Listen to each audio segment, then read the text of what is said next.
Ladies and gentlemen, boys and girls, children of all ages, how you folks doing? Welcome here, welcome to Monday Night Raw, and welcome to a brand new era of a Conman live stream. Yes, folks, yes, we have switched over to a much larger screen. I am personally very excited about this change.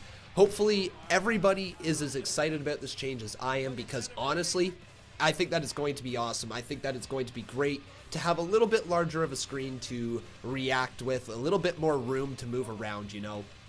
And of course, the match cards are still going to be here on the screen. You can just take a look over there on the right side of the screen. I got to make sure that I get this right, because now this is right, this is left, like this is all crazy. It's crazy stuff. But regardless, everybody, we are here live. Once again, the match card will be on the right side of the screen. Yours truly is here in the big portion of the screen. And we're going to jump right into this, everybody. It is time for the Conman Certified Roll Call. So who do we got in here today? We got Harold Garner, we got CV action figures, we got Go Pack Go, we got Tim Lee, we got Jason Dalton. How you doing, buddy? We got Mr. Tournicane. We got Casey Rose. Tyler Crawford is up in here. We got Alex Gabriel. We got King Terminator. How you doing, buddy? We got Steve Taylor. We got ourselves Tevin Walker dropping 10 O's. How you doing, buddy? Thank you very much. We got Bad Zach up in here. We got Lenny Fagela. How you doing, my friend? We got Austin Landy's up in here. We got Alexander Harbula. Thank you very much, buddy, for tuning in here today. We got Chris Barger. We got Brooklyn Rocker. We got Beast, and we got Patricia Wilmer. Welcome, my friend. Let's take a look over here in the Twitch chat. We got DJ Sonic Freak. We got Christian Vega. We got Aled Thomas. We got Sofia Barajas. We got Matt Black 99. How you doing, buddy? And we got Waleed Hijas. Thank you guys for all being in here to start off the show today. I'm excited, everybody. I hope you guys are as well. I just realized that the results tab is not up to date, but what else is new with that, right? Conman not being ready for a stream. Yikes, like that happens all the time. So let's try to fix that a little bit more here in 2020. Yeah, I know I wasn't live on Friday with Friday Night SmackDown. I wasn't live on Saturday with UFC 246, and there is a good reason for that. Honestly, I have been sick. I have not been feeling good whatsoever. There has been a lot of phlegm, and to be quite honest, I didn't want to be live when I was feeling like that. It's not fun to try to sit here and entertain other people when you're not feeling great yourself, especially when part of the reason that you go live is to entertain people, right? So I wanted to be at my best. Unfortunately, that was not going to be possible while I was sick. Well, of course, UFC 246 was a freaking killer show with McGregor knocking out Cowboy in like 40 seconds, 38 seconds, something ridiculous like that. And Friday Night SmackDown seemed fine, but if you guys do happen to hear me cough, if you do happen to see me sneeze or whatever, sometimes I can't even hear that much right now because my ears are plugged. So if any of that is going on, I do apologize, but I wanted to be here live tonight with you guys. But here we go, everybody. We are starting the show off with Tevin Walker dropping 10 O's. How you doing, my friend? Thank you very much for that 10-0 dono right there. Let's start things off with the one and only game, Triple H. Yeah. Oh, I gotta move that.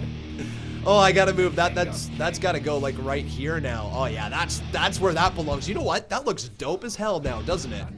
We can even make that a little bigger. Oh yeah. Just like that. All hail. Bow down to the king. Down, down, down, down, down. Thank you so much, Tevin Walker. I appreciate that, my friend. We had a little bit of a botch with the pyro right there, and now it looks like it's, yeah, kind of struggling. Just a little bit of the fire, but they botched hard. Not a good start here tonight for Monday Night Raw, even though overall the show looks really good. Yes, everybody, if you want to take a look at the card that is just below my face here today, this has the entire card for today, and today's card is stacked. I'm talking Randy Orton versus Drew McIntyre. I'm talking Brock Lesnar is in the building. I'm talking Lana and Lashley versus Rusev and Liv. And I'm talking the U.S. title ladder match between Andrade and Rey Mysterio. You guys know Conman's gonna roll his R's, but speaking of rolling his R's, it's time to burn it down. There's no rolling your R's in there because it's time for the man who's I'm gonna roll my R's with. It's time for Seth Rollins. Yeah, refresh the screen if it goes black here today.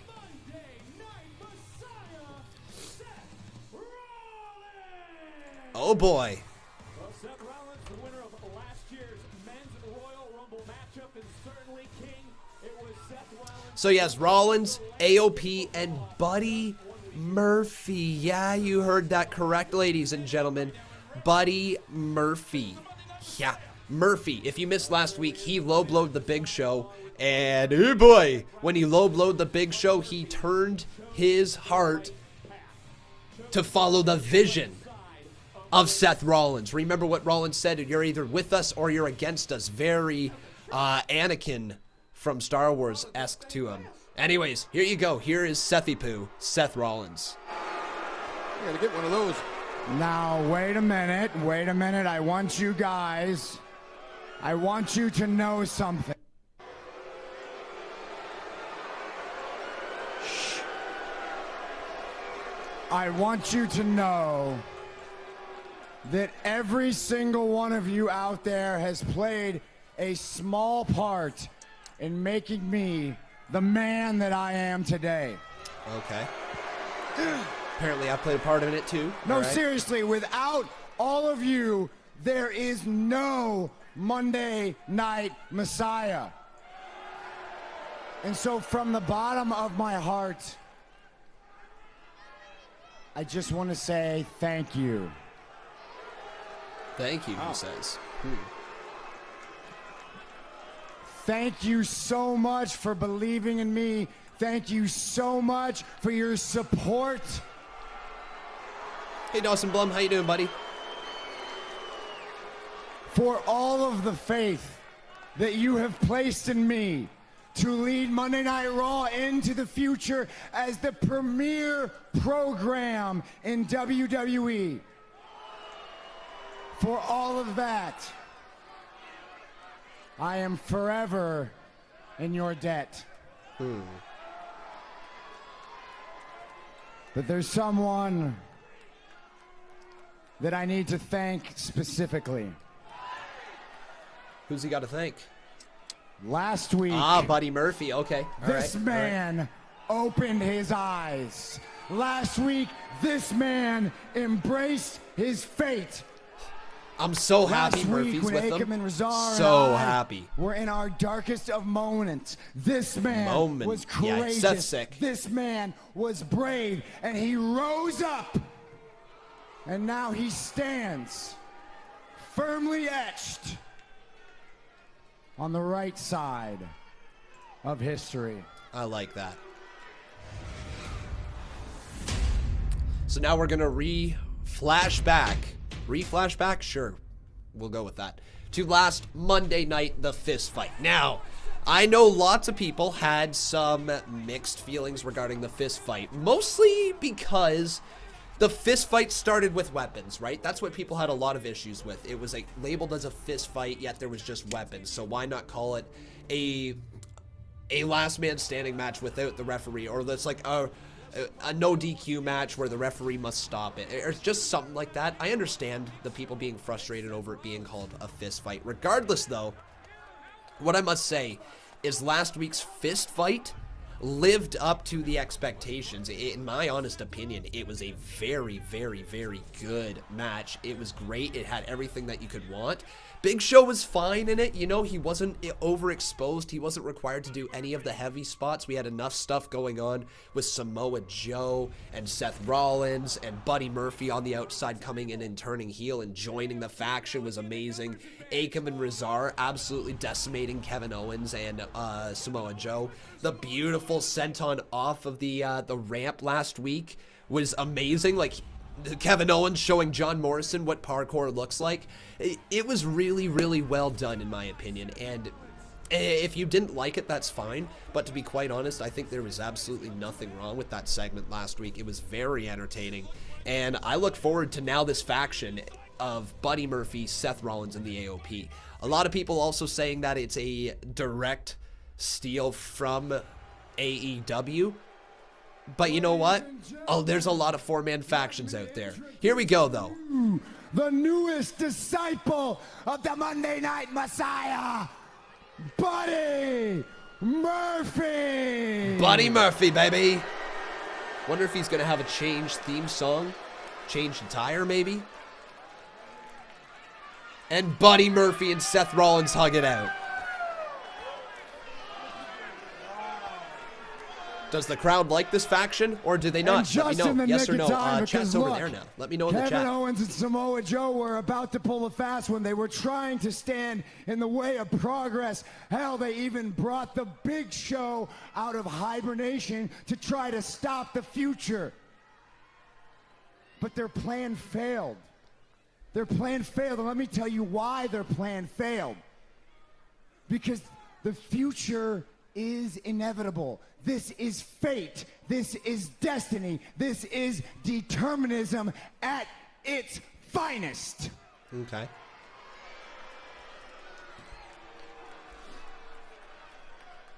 And now we have reached a very crucial time. A time for all of you to decide we got to decide now? Of people you want to be. And more importantly, a time for everyone in that locker room to make a decision. Because the battle lines, they're drawn. The battle lines are drawn. Okay. What kind of people do you want to be? Because either you're with us or you're against us. Also stealing the Nexus's line. And for those who stand in opposition to us, I feel... All right, here we go. All right, battle lines are drawn. So right now, if we take a look, we got Kevin Owens. We've got Samoa Joe. Potentially the continuation of Big Show. I don't know. I wouldn't mind seeing Big Show eventually also turn on these guys and join Seth Rollins and have a faction of 5. I think that'd be really quite neat. Just have Big Show appear here and there. Anyways, though, here comes Samoa Joe. I don't know if I'm going to be able to get everybody up here on the screen. There's a lot of men. We're just going to keep this going with the with everybody going right here. So Samoa Joe's coming on out. And then Big Show might come out. Is Big Show back? Joe. Is Big Show here? Or is it just these two? Okay, just these two, I think. He talks too much, huh? Look, man, I understand you coming out here gloating about getting rid of the Big Show. I get it. Taking out the Big Show is no easy task, and you should be proud of yourselves. Good job. We're all so happy for you. The problem you're running into is that, one, I'm sure Big Show will be back to deal with you eventually. Ooh, nice little hint. And the even bigger problem you have is you didn't get rid of us. That is a big problem, isn't it? Now, I'm pretty sure the good people of Kansas agree with me when I say we have had just about enough of hearing your stupid voice. So I suggest this. Less talking, more fighting. All right. Kevin. Let's get a fight if going. You want to fight? We can fight, Kevin. But we're not going to fight right now. Aww. We need to decide. No. We need to decide on a proper time and a proper place to fight. Proper times that's what and professionals proper places. Hold on a second. Kevin, do my eyes deceive me? Because as I look down in that ring right now, I think I see a self-proclaimed Monday Night Messiah. But my ears are a little bit different, because what I'm hearing is another typical lame, lawyered up asshat. Wow. You can't say that. Asshat. Gentlemen, please. Hey. Joe. Look, Joe. Hey, Joe, I am a very forgiving man. It is in my nature. It is how I am as a human. the AOP, not so much. So look, here's the thing. If the two of you are hell-bent on coming down here and fighting the four of us... Are we going to have a handicap match? Then I guess there's not much left to say except come on down and dance with destiny. Oh boy, are we going to get a handicap match, ladies and gentlemen? Come on down.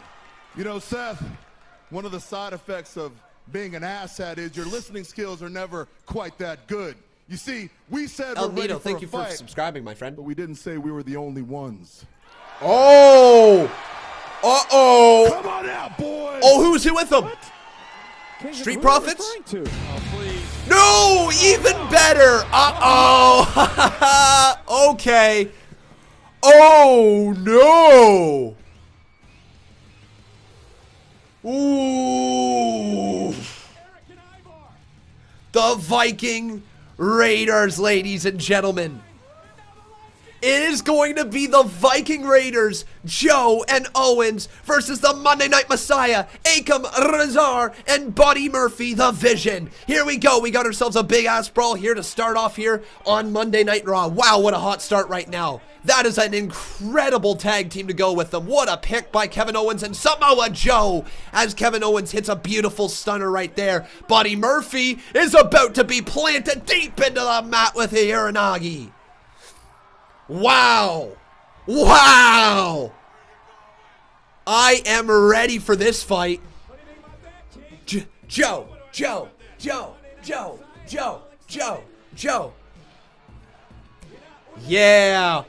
Oh, is that going to be the match later? Hell yeah. I hope that's the main event. That's a goal in main event for me. I don't think the ladder match is going to be the main event. I think we're going to get that around the 10 o'clock hour. Yeah, still to come tonight is the ladder match. So I think we're going to end up getting that around the 10 o'clock hour when people are switching the channel, trying to find a reason to tune in. If you tuned into a ladder match, there's a good chance that you're sticking around. So I can see that at the cusp of the hour, either at the cusp of 9 or the cusp of 10, we're going to see the ladder match go on. That way they have enough time to fit it all in. It's not rushed. If there's any big spots, if anything goes wrong, they can still keep the show going and it doesn't have to end right then and there. You know what I mean? They still got time to fill. I think it's going to be a 10 o'clock spot. What do you guys think? What time do you think the ladder match will go on? Is it the main event? Is it the 10 o'clock spot? 9 o'clock spot? Let me know in the chat right now. But yes, ladies and gentlemen, welcome everybody here to the show. My name is Conman167, and yeah, this is a new era of the Conman channel. If you guys are just tuning in for the first time, over there, I think I'm pointing in the right direction. Hang on, let me check. Yeah, over there on the left-hand side of the screen, that used to be where my face cam was. And I think we're going to switch to this for the time being, if not the entire future. And I think it's better for the channel in the long term for many, many reasons. I think that not only for a reaction stream are people looking to see the reactions, but I felt that this big screen right here was a little off sometimes when I didn't get the match card up there quick enough, or I was running behind, and it felt like the entire stream focus was on that tiny little box. Now it moves the focus more so here to the center of the screen where your eyes are drawn to, and you're not feeling like you have to look on the left side of the screen. So hopefully you guys like this change. If it's tough to adjust to the change, I completely understand. It has been me in that little box for 3 years now, so I completely understand it, everybody. But this change is good. I'm excited for it, and hopefully you guys are as well. Make sure you guys are also leaving a like on this video, also making sure you are subscribed to this channel. But wow.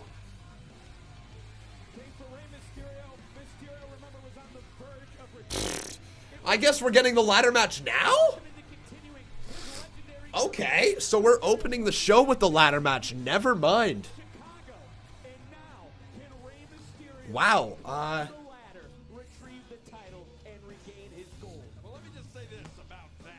Okay, yeah, that's sure. Yeah, that seems interesting.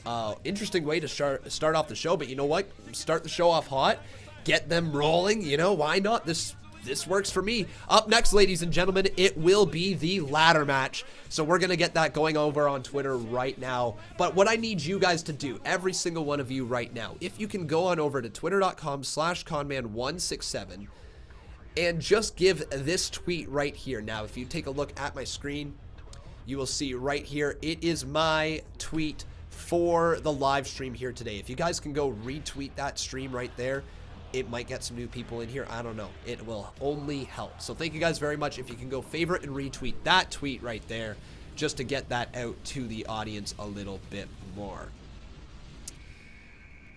Boom, boom. We got ourselves a $2 dono. Thank you very much, Bradley. He says, hey, Con, why is Raw an extra 30 minutes tonight? I don't know. I'm seeing all the stuff going around online that it's supposed to be until 11:30, but let me show you guys on my end right here. Oh, you can't see that. Well, maybe I'll highlight it. There you go. You can kind of see it. It says until 11 p.m. That doesn't say until 11:30. That says until 11 p.m. So I'm a little confused as well with the whole going till 11:30 deal, but again, like it might, I don't know, it might also not. Thank you very much though, Bradley Robinette, for your $2 dono right there. We're gonna tweet out who you guys think is going to win the ladder match though. So it's either going to be boom boom. So who will win? Hashtag Raw, hashtag ladder match. Boom. Alright, so will it be Rey Mysterio or will it be, what's his name, Andrade? Here we go. Alright, everybody. Twitter.com/Conman167. Also, 57 seconds ago, courtesy of Wrestle Features, saying WWE have confirmed that NXT wrestlers will be involved in the Rumble on Sunday. So, get excited for maybe some new people debuting, maybe some people coming up. I don't know, but according to Wrestle Features, everybody, we are going to be having some NXT people in the Royal Rumble this Sunday. Yeah, it's already this Sunday. My goodness, folks. This Sunday, it's already the Rumble. We got a $5 dono in here from the lovely Kevin Langoff. Thank you, buddy. He says, your new UI is nice. Thank you, buddy. He says, what really makes your streams unique is your UI setup. Love all the widgets on your screen. Thanks, buddy. I agree. I think that's a big thing that I've got going here for this channel. And I can always add to it, right? Lots of things I can do once I learn how to do more and more things as well, which I'm always trying to learn. Thank you very much once again, buddy, for your $5 dono. Let's burn it down over there. Boom. I like that a lot. Your new UI is nice. What really makes your streams unique is your UI setup. Love all the widgets on your screen. So let's just take a quick look through the chat here, everybody. Some people asking me, who do I want to win the Super Bowl, Chiefs or 49ers? I've seen that question go by quite a bit. I don't really know. I'm not a football fan, to be quite honest. Like, I'll watch it if it's on TV, and I don't hate the sport whatsoever. But do I have a favorite team? No. So who do I think's going to win? You're asking a guy who's watched one playoff game so far. So let's go with the Chiefs. Why not? I saw Baron Corbin rocking the Chiefs uniform, so let's go with the Chiefs. That might be the heel pick. I don't know. Here, let's get back here to the show real quick. I'm good. Okay, we're gonna fix this. We are going to fix this. This is not a problem. This is not a problem. It seemed like you were caught off guard just now. Rollins' hatred for Charlie is hilarious. No, we were not caught off guard because, of course, Samoa Joe and Kevin Owens are gonna hide behind those Neanderthal Viking Raiders. Of course they are. You want a surprise? I got a surprise for you. Here's the scoop. Oh. We're challenging the Viking Raiders for the Raw Tag Team titles tonight. Uh-oh. Oh. My new disciple, Buddy Murphy, and me. What? Wow. Wow, that is a scoop.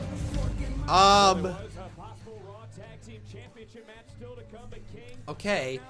Okay. We'll see where the story goes. But okay. Okay. Okay. How pissed would you be if you're AOP? Just, you know what I mean? How pissed would you be if you're AOP? They might be trying to save AOP, which means that they might not be taking the tag titles off of the Viking Raiders, which could mean a disqualification. You know, maybe AOP comes in and breaks up the victory, you know, or breaks up the loss for Seth Rollins, something like that, you know. And then they beat down the Viking Raiders, then Samoa Joe and Kevin Owens come out again, and they get beat down there, and then the four of them stand tall again here tonight. I don't know, something like that might be what we're in store for. Or WWE could very well just screw up everything they've done with the Viking Raiders, making them damn near unbeatable, other than to the OC, and throwing them right to the Wolves, and throwing them right away to Seth Rollins and Buddy Murphy, a tag team who is tagging for the first time. Regardless, anyways, we got ourselves a $3 dono from Noe Velezquez. No, thank you so much, my friend. Says, Truth should try to eliminate Heyman on Sunday. You know what? That'd be really hilarious. Throws Heyman inside the ring and then tries to throw him over the top rope. I'm so down for that. And then Brock Lesnar eliminates R-Truth to continue the storyline there. Yep. Matthew Markle, sorry that you don't agree that my prediction's good. It might very well be wrong. I'm just thinking out loud here. Here comes the money. Here we go. Money talk. Here comes the money.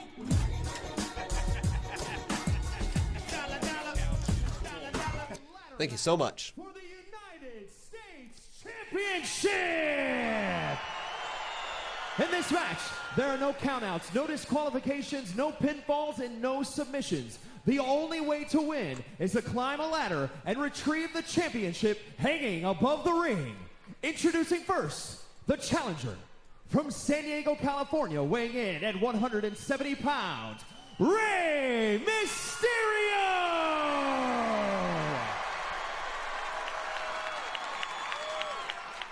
And his opponent, accompanied to the ring by Zelina Vega, weighing in at 215 pounds, he is the United States Champion, Andrade! Trying to figure out who has the most pressure on him in this match. I mean, of course, Andrade, the champion. He stands to lose the United States Championship. Well, you don't think Rey Mysterio has a lot of All right.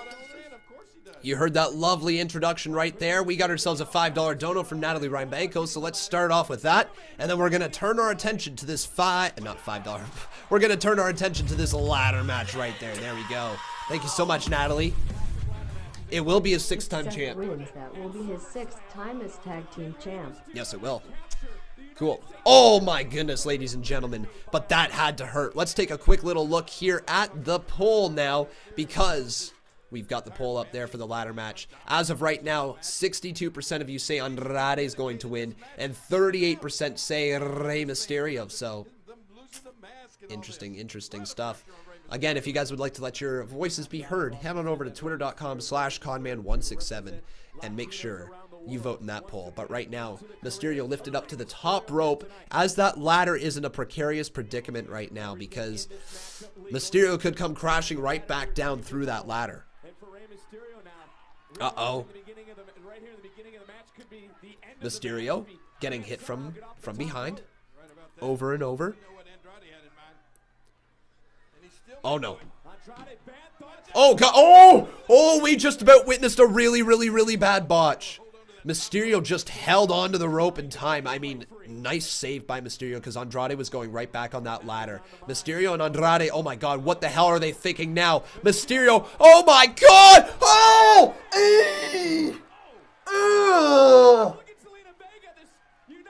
Yikes. Oh, Andrade's back came crashing down right on the edge of the steel. You just know that hurts. That's not a good feeling. When you flat back, at least on the top, you can at least take most of the damage across your whole back. He hit just the corner of it. Ugh.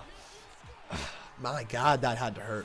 The type of stuff these guys do on a nightly basis for us that we take for granted. Just a simple body slam in the ring, man. It hurts. Has to. Banana Man says, aren't you watching on another website instead of the USA Network? That could be why it says 11 instead of 11:34. Yes, sir. I'm watching here on Sportsnet online. Sportsnet Now. That's what it's called. because that's what we have here in Canada. The all-new 2020 Subaru Outback, the greatest Outback of all time. It's called Outrage. You guys are a fan of this cam? Now you a fan of the much bigger cam? I think I am too. I think it's the great change. I don't know why it took me almost 3 years to figure it out. Maybe because people didn't want to see my ugly butt face before. Now they do. I don't know why. Maybe I'm entertaining, maybe I'm not. Who knows?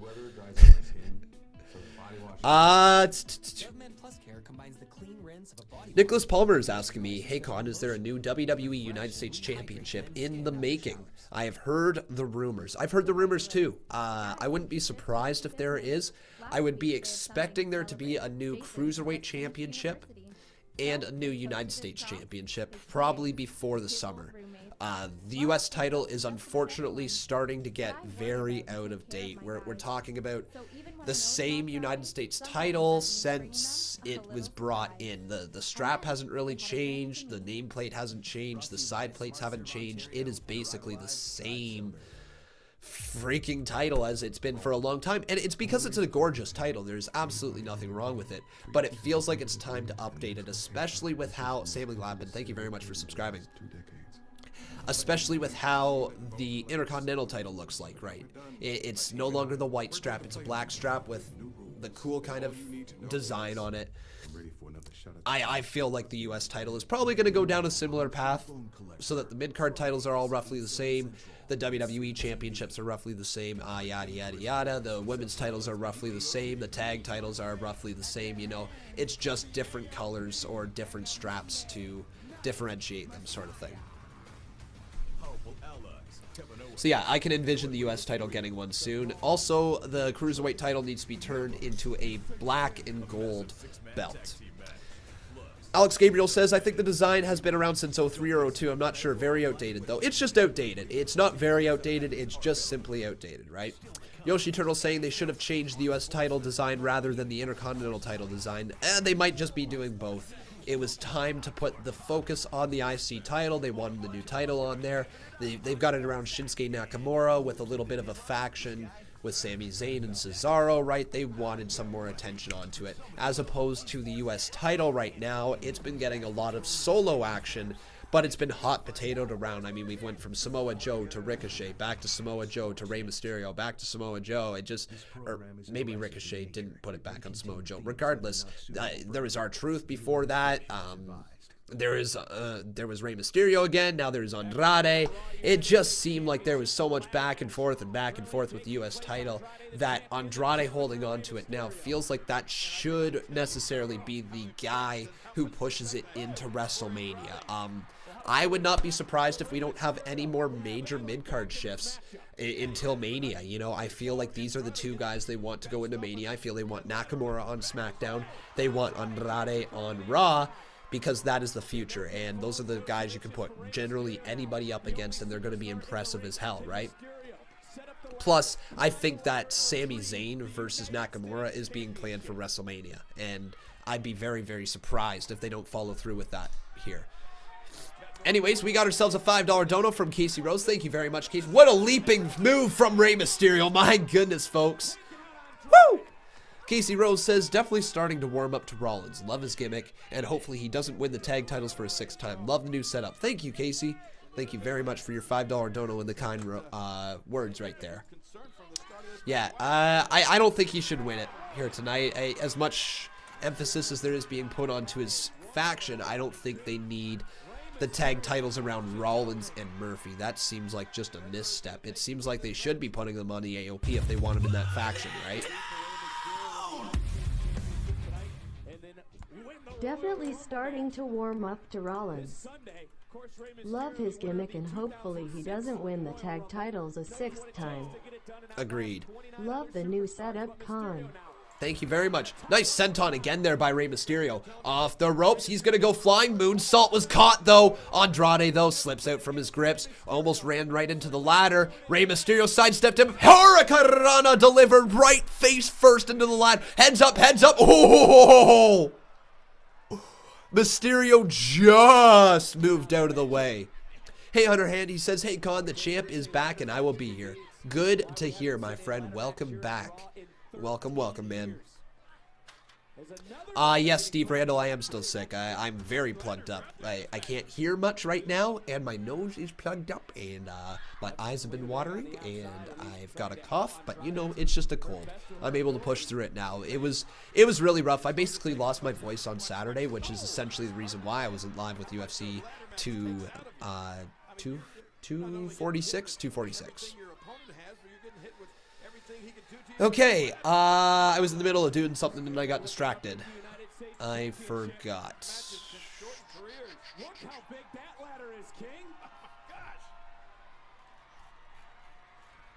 Yeah, sure. I don't know what I forgot about. Here we go. We'll redirect our attention over to Rey Mysterio, who's about to climb the ladder. Oh, that's what it was. Boss Battle Champ. Thank you very much, Casey Rose. You just reminded me. So there we go, ladies and gentlemen. We've got ourselves a new boss. At least I believe. Let me double check. Hang on. That might be a mistake. Mysterio almost all the way up the ladder, though. Mysterio, oh, got pulled down, though, by Andrade, who just holds on to his United States Championship. A punch right to the midsection. But Mysterio goes right into a crossbody. That was a mistake. Mysterio lands on his feet, though. Andrade turns it right around. Snaps suplex to Mysterio. Oh, this is insult to injury. The trio of amigos from Andrade. No way. And the third one's going to go right on the ladder. Ugh. Oh, my. But Casey Rose, you are the new boss. Thank you so much, my friend. Becoming a one-time boss battle champion. How you doing there, Thomas Noble? Welcome to the stream, buddy. I love a good ladder match. Oh, love a good ladder match. Chad, as long as the match is good, it's never too early for a ladder match. Never, ever, ever, ever, ever too early for a ladder match. I don't know why my YouTube account constantly signs me out as well. It's very annoying. Like, it signs me out only when I'm doing live streams. Like, it never seems to be a problem when I'm not doing a live stream. GC, we don't actually have $2 dono pop-ups here, unfortunately, for the live stream. We only have $3 or more. It's to prevent people from spamming as much. We ran into a problem in the past. Oh my god! Bouncing back first off the ladder is Rey Mysterio. Yeah, we unfortunately had a problem in the past where too many people were, not too many people, but one person was really taking advantage of the $2 dono to basically promote the crap out of themselves, to essentially troll the stream or whatever. So we moved it up to a $3 one because I didn't want that to happen in the future. If you think about it, all it takes is somebody to come in here and say, okay, $10, I'm going to troll the stream. I'm going to drop 2, 4, 6, 8, 10, 5 donos, and I'm going to get 5 dono gifts, but I'm going to do it back to back to back to back to back. And then later in the stream, I'm going to do it again. And it just became an issue, and it became a reoccurring issue. So we moved on from that about 2 years ago. So yeah, that's why we don't have that anymore. No, it wasn't actually White Wolf Gaming. It wasn't, my friend. Aled Thomas asking me, is Impact still banned on Twitch? And if so, will there be a stream tomorrow? Yeah, I'll find a way to watch Impact. I don't know if they're still banned on Twitch, though. Let me take a quick little look right now. Impact Wrestling Twitch. Let's see. Are they back on Twitch? Yeah. Oh, no! Oh my god, I thought they were back by now. Ladies and gentlemen, Twitch is still offline. Look at that. Oh my god, the Impact Wrestling Twitch is still offline. That is crazy. They're still banned. What? Wow, I'm gonna have to find a way to watch Impact tomorrow. You know what's kind of really messed up? I have a feeling here, ladies and gentlemen, because I actually have a bone to pick with Impact Wrestling, okay? You guys, Impact, You had been so much going for you. You had the rise of Tessa Blanchard. You had all this great stuff going on for your company. You were streaming on Twitch. Conman comes into 2020 and he's like, you know what I'm going to do? I'm going to pick a company that is not the most popular. I'm going to pick a company that I can stream and maybe, you know, it will help grow the channel and maybe I'll help grow their platform in turn. Let's get back to Impact Wrestling. It was 7 years. I'm like, yeah, baby, let's go. Let's get into this. Let's stream Impact. And then Tessa Blanchard spits on somebody. And then there's the alleged racial slurs. And then there's, of course, the bullying allegation. Then, of course, she wins the world title, which is met with criticism by everybody because of all the stuff that was unfolded before her. And then as soon as that happens, they air a porno right on their Twitch channel, and it gets banned, so I can't watch it anymore, and I'm left covering all the damn news. Like, what? Impact. TNA. Come on. Come on. I just wanted to watch Impact Wrestling, and all this stuff went on within 2 weeks of streaming Impact. But you know what? It was in the news. It was in the news, at least. It is what it is. Just so funny, man. Just the stupid timing of it all, right? Golden Starman says, Con, Impact has moved to Axis. It's most likely coming back to Twitch, but it could get a permanent ban. I figured that they're probably just on like a 3-day ban, but it might be more than that. Maybe they've had a ban in the past. Holy crap, look at these ladders that are set up right now. Nice Hurricanrana, nice from Rey Mysterio, as Andrade goes crashing through the middle turnbuckle and down to the outside. Wow, thank you, Kevin. Thank you, my friend. Let me really quickly adjust the donut bar over there. I just noticed that is a little bigger than it should be. Hey-o, that's what she said. Anyways, let's get this right there. Rey Mysterio is almost all the way up to the top. Holy crap, man. Rey Mysterio hands on the gold. Oh! But Andrade stops him dead in his track. I did not roll my R there whatsoever. Thank you, Kevin. I'll read it in just 1 second, okay, buddy? This match is really starting to pick up as they're on top of the ladder, and there's 2 ladders down below. We're about to see a very big... Oh, my... No! What the hell? Oh, my God! What is about to... No! What is about to happen? Don't die! Don't die! Don't die! Don't die! Don't die! Don't die! Don't die! Oh my God! What the hell is about to happen? Mysterio draped across. No! Oh! Oh! Oh! Oh my God! Andrade died. That's it. Andrade's dead. The welts on the back of Andrade. Holy crap! Oh my God!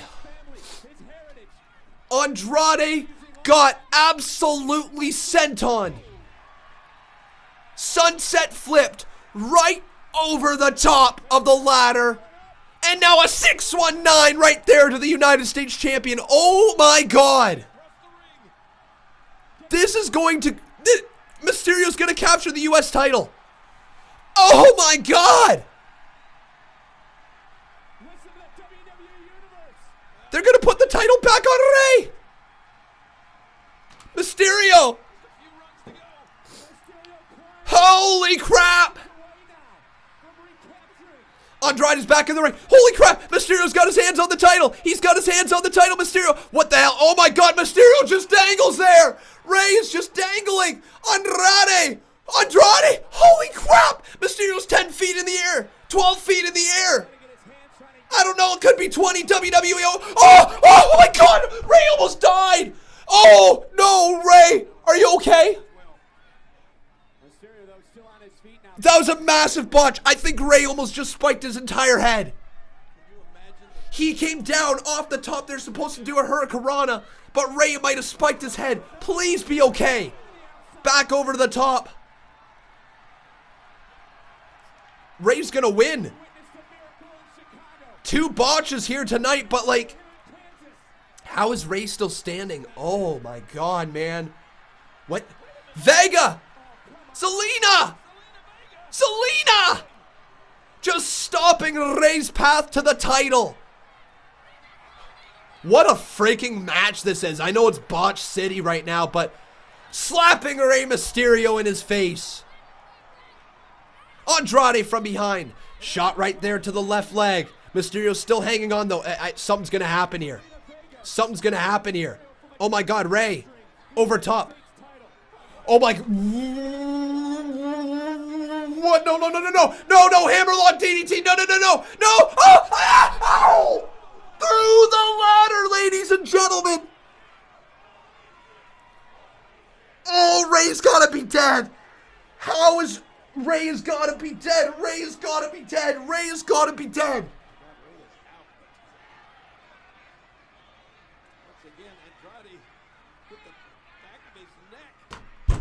What a match! Andrade's got to get back up to his feet. Is there anything else left in store for us? Andrade dragging his lifeless body. This is incredible.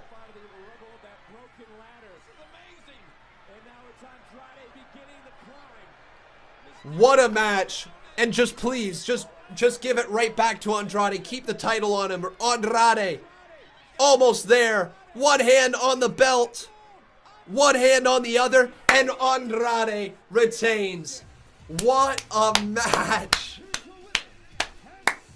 I know it was a botch fest, but ladies and gentlemen, what a freaking match. The story that was told, the moments that happened, the near-death experiences. And when I say near-death, I mean near-death. Mysterio came that close. I hope they show it again. They won't because it was a botch.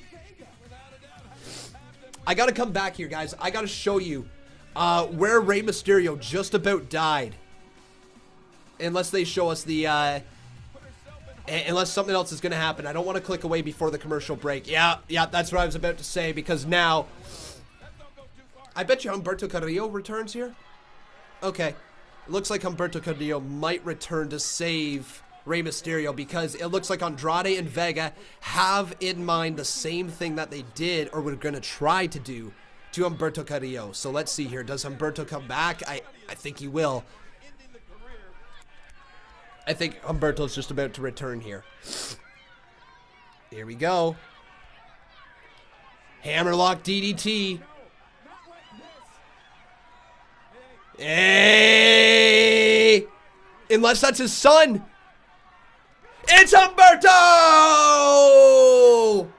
Humberto Carrillo is back, and there they go. They're starting to brawl. Double leg takedown, and Humberto's going right after him. Right after Andrade, the man who tried to take him out of action, who tried to hammerlock DDT his ass right on the concrete, just like he tried to do to Rey Mysterio. But Humberto Carrillo is back. Ayo. There we go.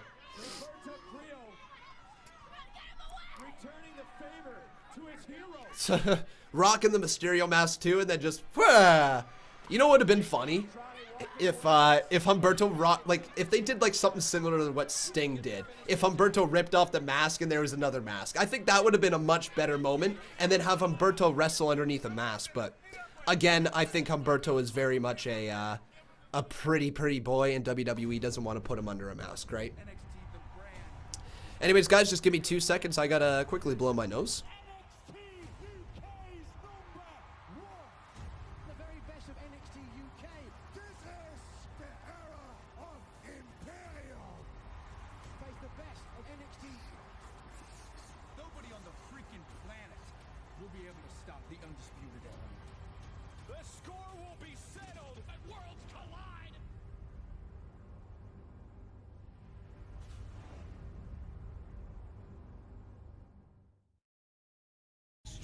Regular season and Stanley Cup playoffs. How much time you got? NHL Live. The puck drops here. All right, there we go. So, everybody. Now let's quickly roll this $35 dono from Kevin Langoff. Thank you so much, my friend. And with that, here we go. Let's sing it loud, everybody. Because what? Oh my? Could it be? It is! It's boss time! Had a dream, I hadn't made it. Cause I'm gone, push them all out the way. Boss time! No break, nobody gonna take it. Cause I'm gone, push them all out the way. And your 3-time boss battle champ.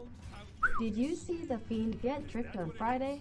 Looks like Killer Cross coming to NXT. Interesting about Killer Cross. I'm gonna have to take a look at that. I'm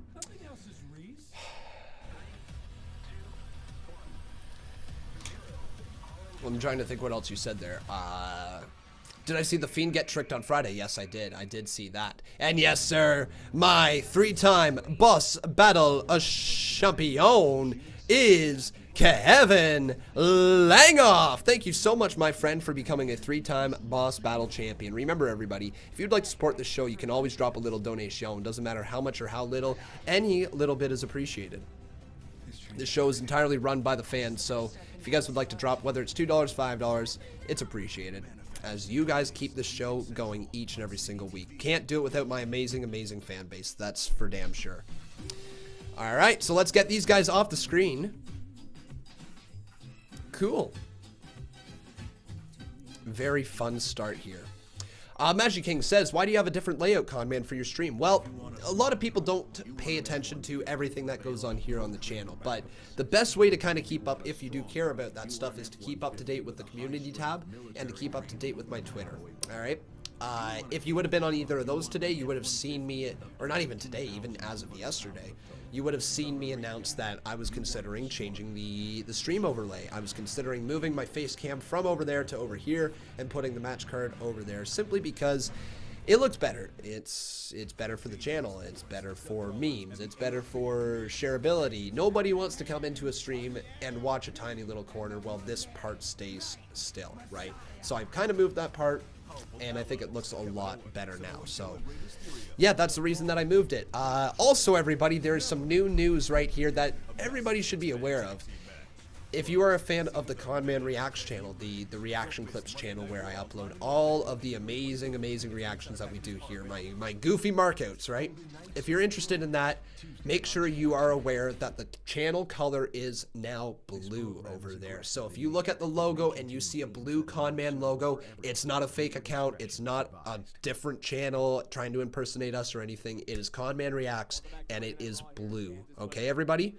Once again, it is a blue colored Conman logo. So that one right there is red, just like that, but blue. No worries, buddy. No worries.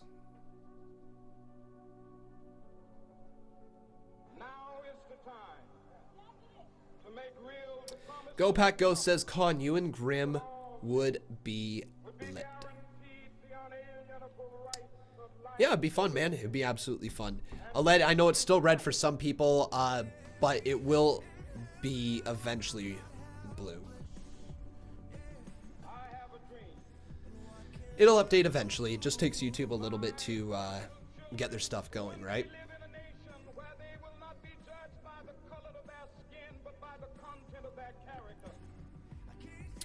Zairapu, he got a 300-second timeout if he got timed out, man.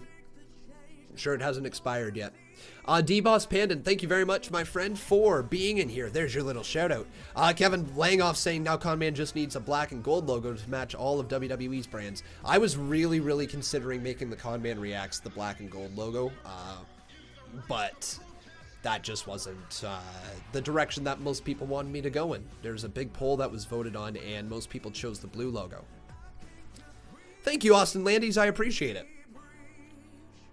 I know, right, Justin Ryan? How awesome was that one? Freaking amazing. Sam Louder, Willow at the Royal Rumble, wins versus The Fiend at WrestleMania. Willow versus Fiend, both with alter egos. Probably not, my friend, unfortunately. Cool, Michael Hall. Sounds good. Cool guy asking me, have I ever been curb stomped? I have not. I don't plan to be curb stomped. Not anytime soon. I'd rather keep my teeth in my face, you know. Zykex says, if The Fiend wins against Daniel, who is next to get possessed? Good question. I do think The Fiend will beat Daniel, even though the story is really, really well told to Daniel Bryan overcoming The Fiend and vanquishing him and taking that title away from him. Sure, it's a cool story. I would like to see... Unless that's the direction Bray Wyatt wants it to go. Unless Bray Wyatt knows that he's got to constantly evolve with the WWE. If he knows that he has to constantly evolve, then he might lose the title, and it could be the next layer in The Fiend. But again, I think The Fiend is going to retain. I just do. I think it's too soon to find out what his weakness truly is, but we might get a hint of what the weakness is in the Daniel Bryan match.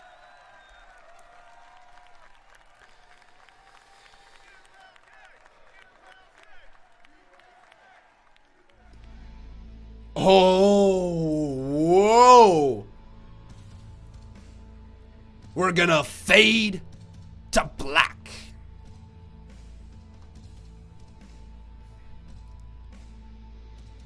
Cool, Zayon. I don't know what to tell you, man. If you're try logging out of your account, logging back in, there should be no reason why you're still stuck in timeout if you got timed out. If you got timed out, you got timed out. It's on YouTube's end. We have absolutely zero way to control that, my friend. Aled Thomas asking me, if Bob was in the Rumble, how would I react? Probably like this. Ready? This is actually exactly how I would react. What? Bob, why are you in the Rumble and you never told me?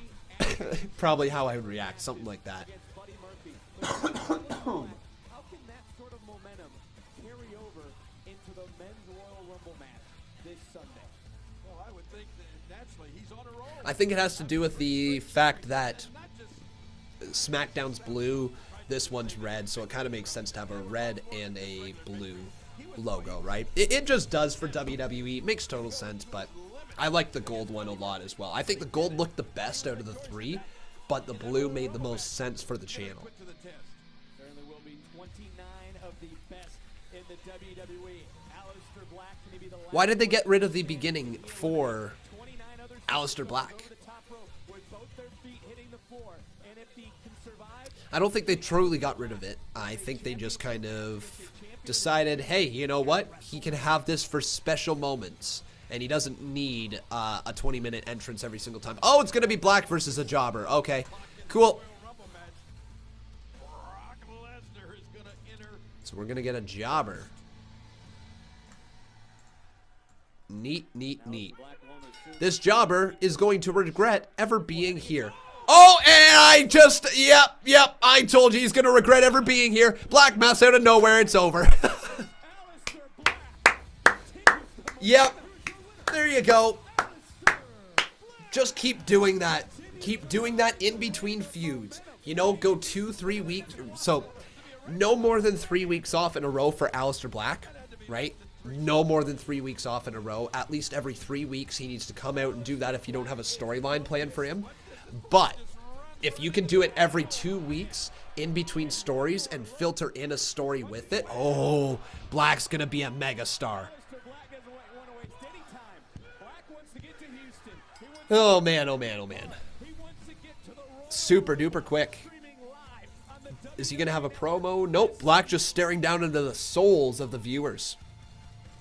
And it's over. Who's my pick for the Rumble? My pick for the Rumble is Drew McIntyre. I think Drew is going to win the whole thing. I think this is his star-making year. It sucks, though, because here's the thing. They have been focusing so much on Drew McIntyre. The commentators have been picking Drew McIntyre to win. And I'm just like, oh, great. Anytime there is that much focus on a superstar, they never win, unless your name is Roman Reigns. Now, I hope they prove me wrong. I really hope they prove me wrong, because I want Drew McIntyre to win. I was picking him to win last year's Rumble. Been rooting for him throughout this whole past year. Finally get back to this Rumble. It's his time. It's his moment to shine. And the fact that the dude is now a face, or at least turning face, oh, come on. You would be a fool not to have Drew McIntyre win this year. Because here's the thing. You can have You can easily have Cain Velasquez come back into the Royal Rumble, and you can have Cain Velasquez eliminate Brock Lesnar, and then you can have somebody like Drew McIntyre eliminate Kane, because think about the heat that Kane would get for coming in and eliminating Brock, right? You know what? Frig, yeah, that's the match. Why not? I know WWE wants to try to build up to a Cain Velasquez versus Brock Lesnar match, but why not make it Brock Lesnar, Cain Velasquez versus Drew McIntyre? If you want that cross appeal, but to sell it again to the viewers, make it a triple threat for the WWE title. If that's what WWE needs to do to have Cain Velasquez there, frig, then have Drew McIntyre eliminate Cain Velasquez and have Drew McIntyre get the crowning moment. Let him be the babyface. That's all I gotta say. Just let him be the babyface. If you need to have Cain Velasquez in it, include Drew McIntyre as well. $95 for the night, please. You know, that's an easy story to get there. If you wanted to. Personally, I would keep it without Cain Velasquez, and I would just go Drew McIntyre versus Brock Lesnar at Mania, but it seems like they really want Cain Velasquez. So if that's the case, put McIntyre in there as well and let him be the baby face. They're going to add Tyson and make it a fatal four-way. Yeah, probably, actually.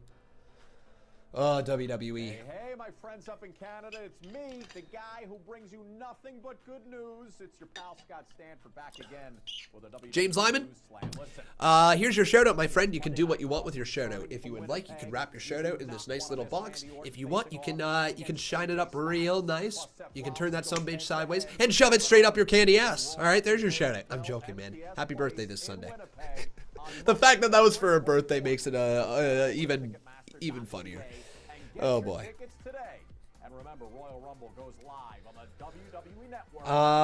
Do Rumble winners still get to pick what title they go for? I don't think WWE truly has thought that through. I'm sure that WWE, if they wanted to have somebody from Raw go for SmackDown title, they probably would just say, oh, it's a loophole. Not really thinking things through. As of right now, I'm going to say no. I think WWE's rules are that the winner of a Raw has to face for a Raw title and winner of SmackDown has to face for a SmackDown title. But again, it's WWE and those rules might not be true. Those rules might be altered. It might not be the rules of this year's Rumble, whatever. Sorry about that, everybody. I am going to sniffle a little bit throughout the show here today.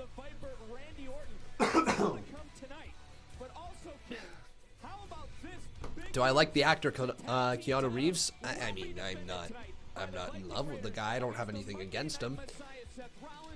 I've only watched a couple movies with him in it, probably, maybe.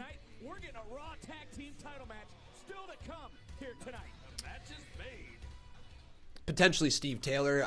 My time is very restricted here with the addition of CMU Dark now. And with the addition of Impact Wrestling live streams. Yeah, the time restriction is seemingly being narrowed in. I love what we're doing with the CMU, but if we're ever to expand in other directions like that, the CMU would have to falter, which I'm not ready to take time away from it yet. But the Beast Incarnate, Brock Lesnar, is here, everybody, with the Walrus, Paul Heyman.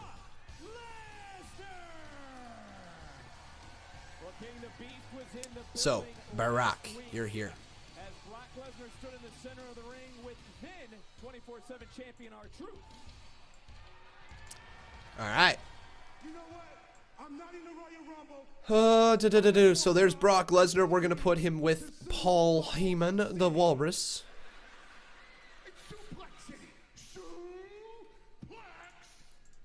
What a funny segment last week, by the way, with R-Truth and Brock Lesnar. What a great segment that was. Again, it just goes to show that if WWE just allows the performers to be themselves, they can put on amazing segments, right? You can still hit your bullet points. You can still go out there and have a good time. But not everything has to be all serious. Not everything has to be written word for word. Not everything has to be with you in character. Just let yourself be yourself, because you're out there and fans know who that person really is. We know you're not always... Sometimes you're going to smile. And it's it worked for Brock Lesnar to smile last week. It worked for Brock Lesnar to laugh, to chuckle along, because then Brock Lesnar was Brock Lesnar and kicked his ass right after it, right? If Conor McGregor goes out there laughing his ass off, it doesn't mean he can't punch someone's face in. Ladies and gentlemen,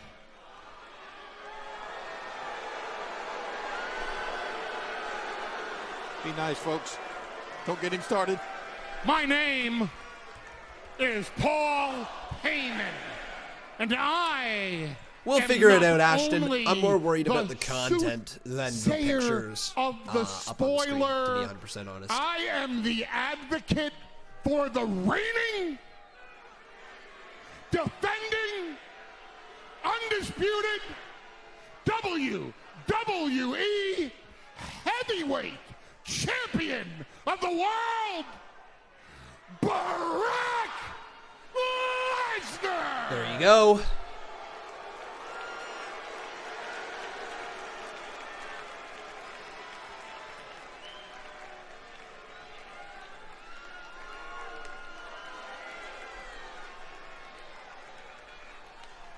I'm having a crisis of conscience here because I think the entire WWE Universe. Whoa! Wow! What? Lesnar does. Justin, dude, thank you, man. I'm gonna read it after the promo, but holy freaking crap! Here, thank you. I deliver thank a spoiler. Brock Wow. Lesnar delivers what is usually the impossible, and everyone says, "Of course, Brock Lesnar did it. He's Brock Lesnar." I come out here and I say, Brock Lesnar will enter the Royal Rumble match, and Brock Lesnar will enter first, and Brock Lesnar will eliminate 29 other unworthy challengers and pretenders to the throne. Is R-Truth going to come out again? And everybody says, of course Brock Lesnar will. He's Brock Lesnar. Oh, don't boo yourselves. Don't be that hard on yourself. We expect it from you already. I want you to understand how unprecedented of a situation this is. What is the Royal Rumble match? It starts with one man. This Sunday, it starts with a beast, a conqueror, a champion named Brock Lesnar. What happens after that? Entrant number 2 comes out, and entrant number two is like Matt Riddle. Engages in physicality with the beast Brock Lesnar. Whether Brock Lesnar eliminates that pretender to the throne or not, after an intermittent interval, number 3 comes out. After an intermittent interval, number 4. After an intermittent interval, number 5, all the way up to number 30. No matter who gets eliminated or when, there could be 2 people left, there could be 30 people left. You only get eliminated when you go over the top rope and both feet hit the floor. Cool. And my client, Brock Lesnar, has vowed that 29 other contracted challengers are going to go over the top rope until both feet hit the floor, until they are eliminated, and only one beast stands victorious in this ring, and his name is Brock Lesnar. I love Heyman's promos, man. He's gold. So good. Nobody hypes up a match better. Nobody. Why? Because it gets even better. Because the winner of the Royal Rumble match then gets to pick which champion he gets to face in the main event of WrestleMania.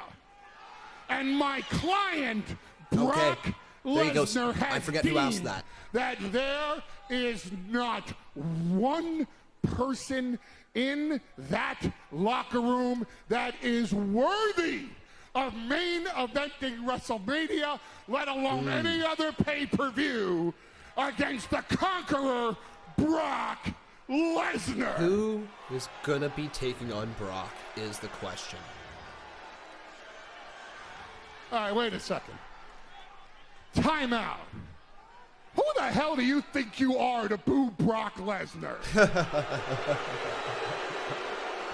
Oh, man. Do you really believe in your heart of hearts that there is anyone in WWE or anywhere else that is worthy or of anywhere stepping else in the ring with Brock Lesnar? Damn. Name one. Don't worry, we'll wait.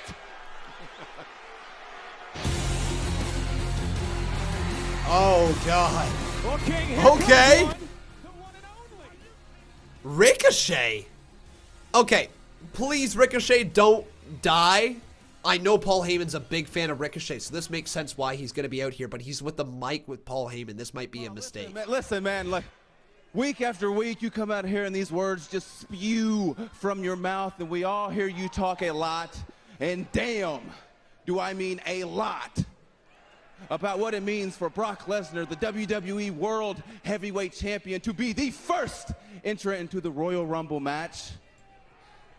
But I've heard the whispers going around in the locker room and all the concerns, and heck, some of the guys, Brock, some of the guys are even a little afraid to step into the ring with Brock Lesnar. Yeah, it is true. But just so you know, every time that I jump off that top rope, or I do a dive, or I take a risk, it might be the last time that I ever take that risk. So honestly, the word afraid, it's not really been in my vocabulary. That's a good point. It's a very good point. Well, then obviously you must have gotten your education in Wichita. So let me expand your vocabulary for you.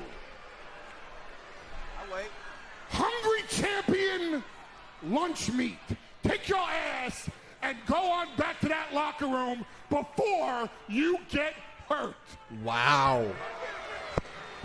Wow. Actually, you know what? I think I'll stay right here. Because this Sunday at the Royal Rumble, you see, that might be my only ticket to WrestleMania. And that, you see, that is something that I am not afraid to fight for. Okay.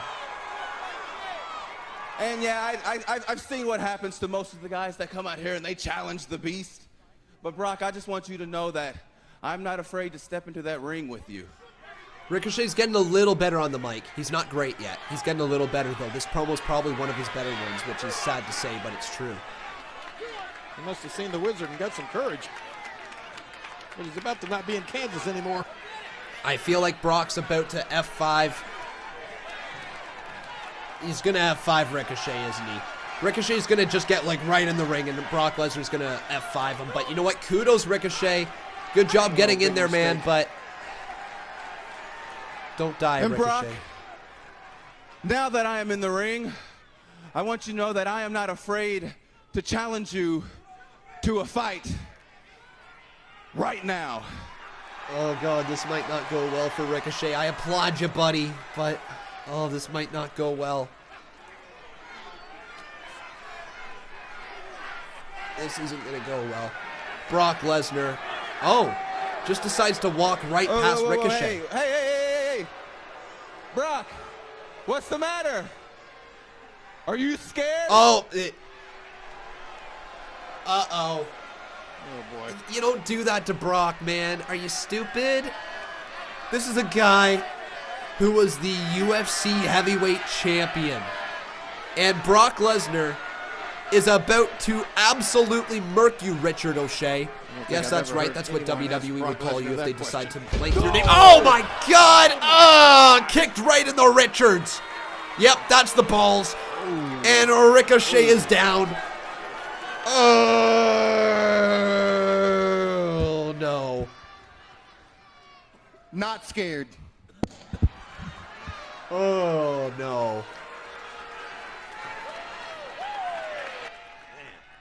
Ricochet's Ricochet literally just got kicked right in the nards. Oh boy. Nice try, Ricochet, but Brock Lesnar just... You're not having kids! Oh, where's Brock going now? Hang on, where's Brock going now? Oh, patting Jerry Lawler right on the shoulder. Cool. Alright, here's Charlie Caruso. Brock Lesnar with I see the donos, I'll read them in just clear a second reminder as well, as to why the odds remain stacked in his favor come Sunday.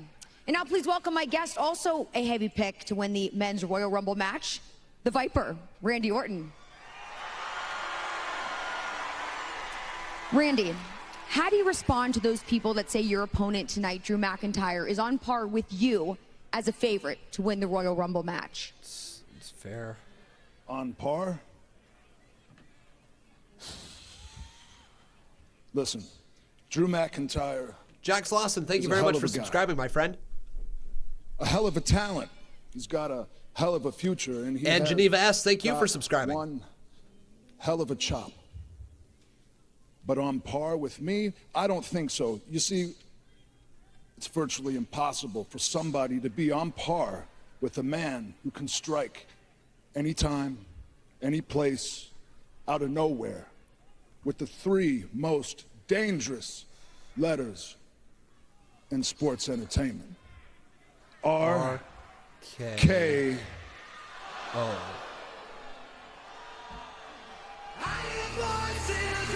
There we go, everybody. All right, it is time for us to rock these donos. So everybody right now, let's get on our feet, because what I'm going to need the chat to do is we're going to get a giant yes chant going for Justin Beverly. Thank you, dude, for your $50 dono, Marine Perry. Here we go, though. Everybody in the chat, chant yes with me. Yes, yes, yes. I want to see this chat absolutely explode.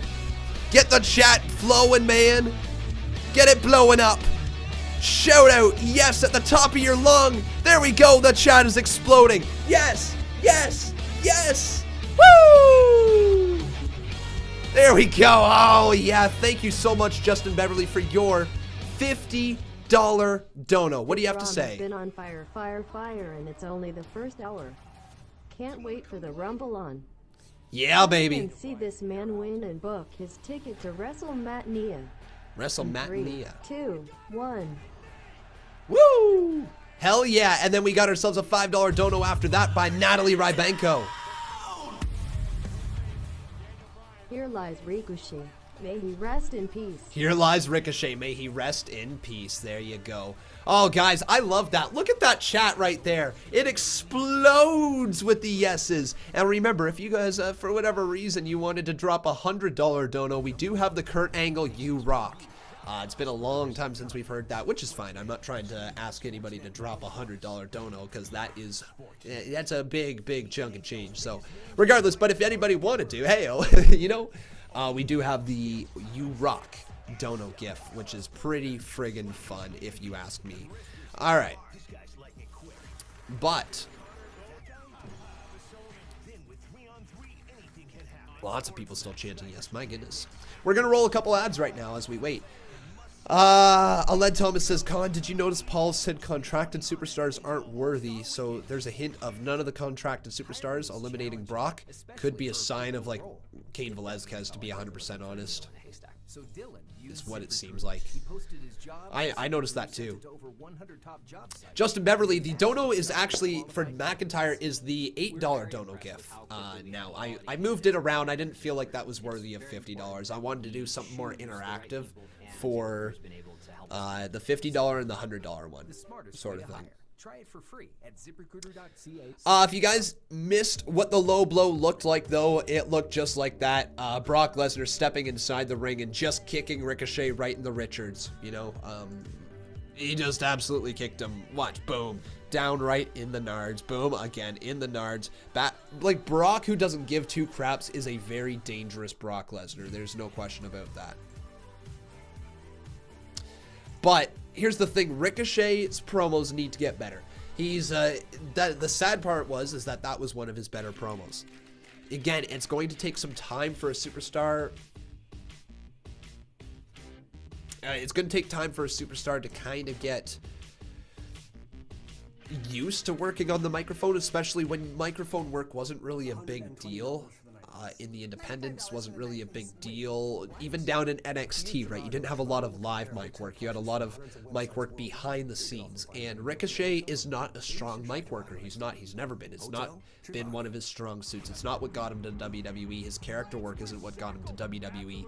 It was straight up the fact that the dude is athletic as hell and can move around the ring in ways that nobody else can, right? Brian Schaefer says this week's pointless filler segments has been brought to you by Brock Lesnar and Paul Heyman. I liked it though. I liked it. I didn't see any issues with it either.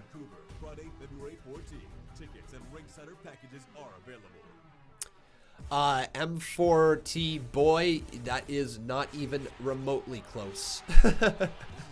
The fact that you just said 56 Orlando Road, I'm gonna let you know one little thing, my friend. If that's the direction you want to go, I'm gonna let you know one little thing. I'm Canadian. Don't live in Florida. I'll tell you that much. A little bit, Kevin Langoff, eh? And Brooklyn Rockers suggesting that Ricochet needs a manager to talk for him. I don't know. I don't know if a manager is the right direction for Ricochet. I think it's just putting him in the ring and letting him get in over with how he's gotten over, and then just give him slow microphone work, right?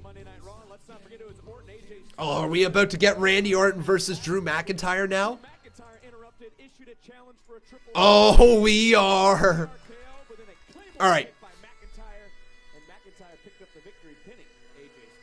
So, last week, McIntyre picking up the win over AJ Styles. This week, McIntyre needs the win over Orton. He needs to. Last week you went on record as stating McIntyre was your pick to win the Men's Royal Rumble. Wait a minute. I wrote it down. You don't know me very well, do you, man? Well, I assume you. I've changed sides more times than a windshield wiper. But I'm going to stick with Drew McIntyre for the time being. So King's pick is still Drew McIntyre, everybody. Well, there's no doubt that Drew McIntyre and Randy Orton are two of the favorites in the Men's Royal Rumble. Yoshi Turtle saying Drew literally got no reaction from the crowd. Here's the reason why. Drew McIntyre is still relatively new as a babyface, and he didn't have a defining moment as a babyface. He wasn't out injured, and he didn't come back to a hot babyface crowd. His character hasn't necessarily said that he's a babyface. The thing is he's just a badass who's going to win over the crowd in the match. Listen to this one, okay? Because you're right, there was very little crowd reaction when he came out. But listen to the crowd at the end of this match. When he goes 3, 2, 1 for the Claymore, I bet you this crowd comes alive for him. And I bet you Drew McIntyre picks up a hell of a win. So anyways, guys, let's get this over on twitter.com/Conman167. I want to ask you, who do you think is going to win this matchup? Oh, okay, guys, I just found it. Frig, I just found it. This is what I've been wanting to show you. Oh, let me retweet that real quick, okay? I wanted to show you guys this. Frig. This is how Rey Mysterio landed. This is what I was really, really scared over. Watch Rey come off the top there. Boom! Oh, it could have been really, really bad. Watch again, okay? Boom! Oh, how was he okay? Boom! Oy, oy. That's just terrifying to look at. I'm glad to see that he is okay, because I don't know how Mysterio actually was okay. By the way, ladies and gentlemen, I forgot to mention, but we've got ourselves a new boss, Justin Beverly. Thank you so much, my friend, for becoming a...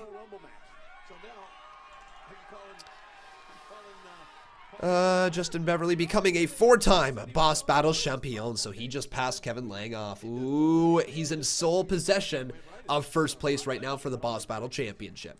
So let me ask you guys, who will win? Hashtag Raw. Hashtag WWE RAW. Will it be Drew McIntyre? Or will it be Randy Orton?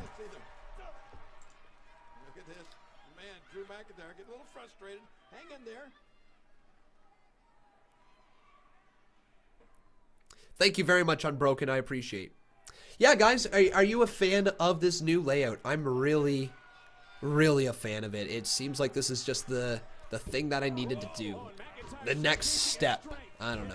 It certainly feels that way.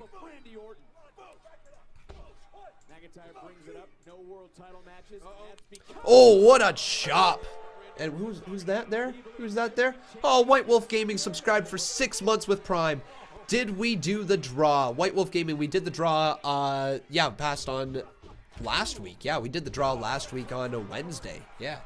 The winner of that draw was Marcus Ryan, I believe. Yes, it was. Marcus Ryan picked up the win.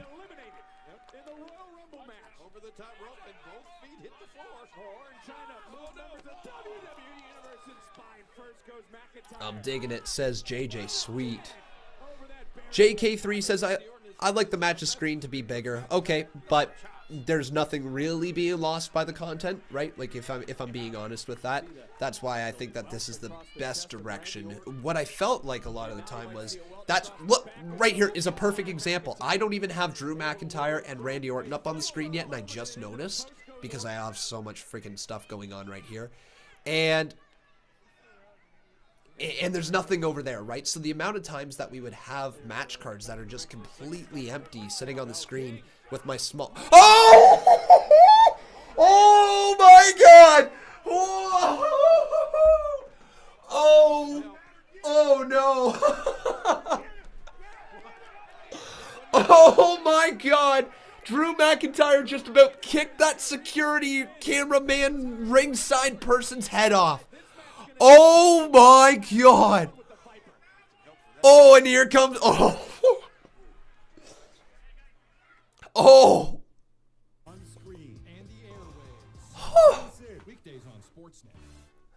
Wow! He just about killed him.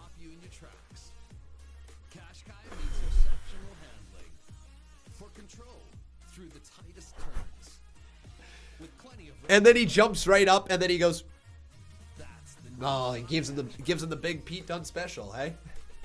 Wow.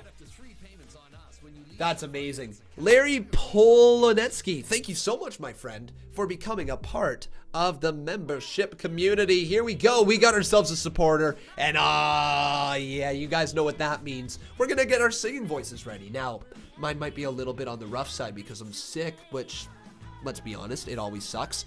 But, everybody, let's sing it out loud. Sing it proud for a little bit of Sweet Knees. Oh, yeah. So if you guys don't know how this song goes, it's very, very simple. All you got to do is kick back, relax, and listen to the beautiful sirens of my voice. I don't know why I just said sirens. That was weird. Regardless, everybody, it goes a little something like this. We sing it. 3, 2, 1, let's go. Sweet knees are made of these. Who am I to disagree? Woo! There we go. Thank you so much, my friend, for becoming a member. Larry. Love it. No problem, Ashton. Glad I could scare you, buddy. Oh, boy. All right. Remember, everybody, if you are enjoying the show, please make sure you leave a like on this video. Also, making sure you are subscribed to the channel. I'd love to see your name pop up on the top left-hand corner. Discover a world of betting. Sam Louder says, imagine Brock and Drew and Randy. Number 29, Edge music hits. Number 30, everybody chanting CM Punk goes black. CM Punk, Drew, still when, but Edge and Randy are in feud into Mania. Wow, English was rough there. I basically got what you were saying, though. Okay, I gotta say this right now. I get annoyed every single year at the Royal Rumble for these reasons. And, excuse me. I see it every year. I see it every year. 11 months of the year. It is WWE fans saying, why aren't you pushing this new talent? Why aren't you pushing this new talent? We don't want to see this person from the past year. We don't want to see this person. We don't want to see this. We don't want to see this. Oh, we hate this. Why aren't you doing this? Yada, yada, yada. And the Royal Rumble comes around, and fans just I'm not even sure what they do. They forget all logic when it comes to wrestling booking, when it comes to storylines. They just seem to forget it because the Royal Rumble is a fun year. But you got to remember, every slot that you give to one of those superstars who have already had their time in the spotlight, you're taking that away from another superstar who absolutely deserves to be there. And now, especially in 2020, where you got 3 brands who do belong in the Royal Rumble, plus also the Women's Royal Rumble, you got a large field to choose from, right? You don't necessarily want to be taking it up with a CM Punk. Like, one of these guys would be fine. A CM Punk, a Batista. I know Batista's retired, but like, you know what I mean? A John Cena. Some legend from yesteryear to help put over the current crop of superstars. Not 6, 7 legends in the Final 4 just because, right? Colton Starman says, if you can't stream Impact because Access is harder to get, would you stream NWA? I mean, I'm sure that I can find the stream online somewhere, right? Not 100% sure. If I can't find it, then I'll have to think of something else, but I'm assuming I'm going to be able to figure out what's going on tomorrow for Impact. They might very well be back as well, right? They might have just got banned up until this one. I imagine Impact has some sort of pull with Twitch, right? I imagine they do. Oh, nice chop to the chest. Oh, thumb to the eye right of McIntyre. I could watch Randy Orton and Drew McIntyre wrestle all day. All day. Oh, what a kick to Randy Orton. Sidestepping Drew McIntyre. Kick right to Randy. Uh-oh. Randy Orton's maybe looking for the Viper DDT. He's got Drew McIntyre set up. Randy Orton. Viper DDT delivered. I don't know why I said I just, that's what came out of my mouth. They better not give the win to Orton, right? Orton does not need this win. We're already an hour and a half through, man. This Raw's been awesome. Hopefully the last hour and a half continues to fly through like this one does. Randy Orton, though, turns around here, and Randy Orton now, he's coiled. Oh, my. Slams his fist on the ground. McIntyre turns it around. Headbutt! Uh-oh. Shoot, sorry, Lex. It's Drew McIntyre versus Randy Orton. I still don't have them up on the screen. See, point example again. I forgot literally twice in the same match. Thanks, Kevin. I'll read it in just one sec. Hey, buddy. Oh, my.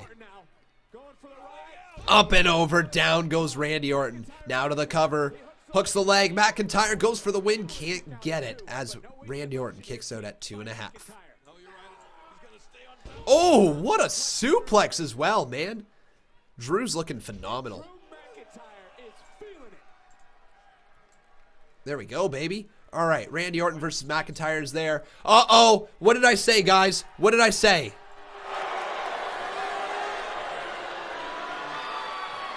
And it's McIntyre. Listen to the crowd.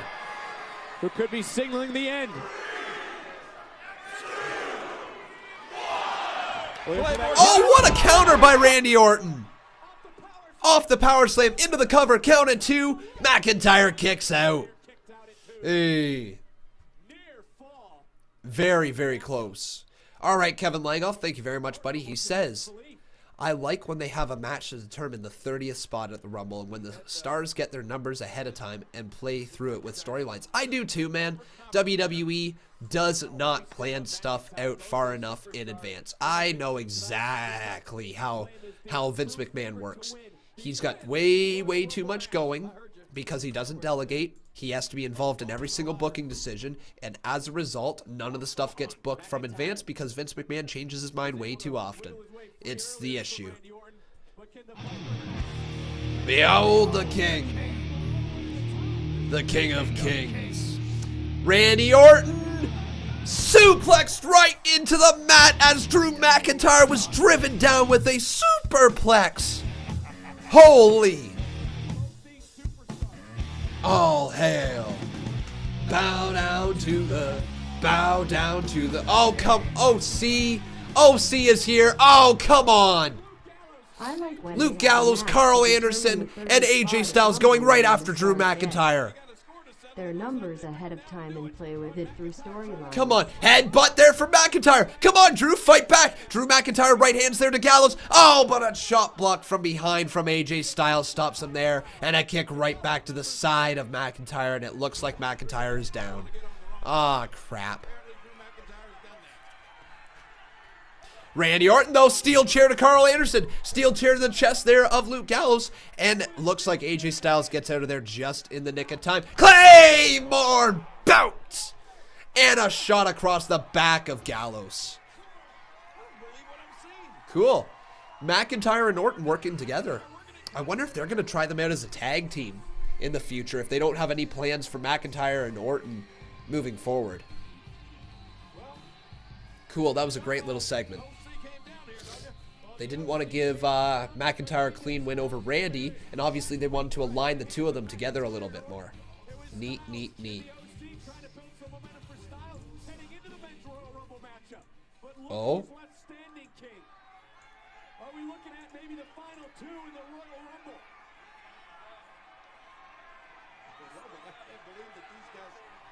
What's going on here? They're just staring at each other. Orton throws the chair to the side.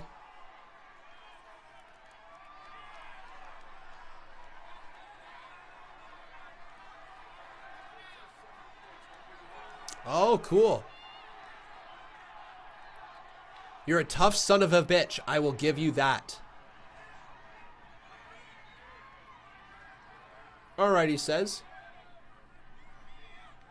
RKO. Oh, come on. Ah, no. Oh, I don't like that. I don't like that. No, no.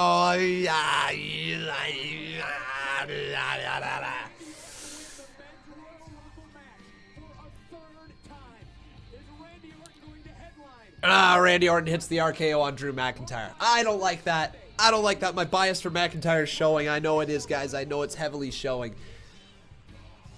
McIntyre should have been the one to be put over in that whole segment, not Randy Orton. Oh, here we go. Hang on. Hang on. Hang on. Here's McIntyre. Randall Keith Orton.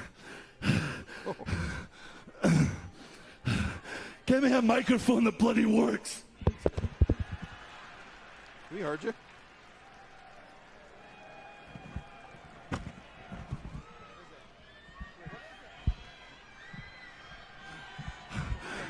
I should have Claymored you. Randy, look at me. That one is on me. Wichita, that's why they call it the RKO out of nowhere.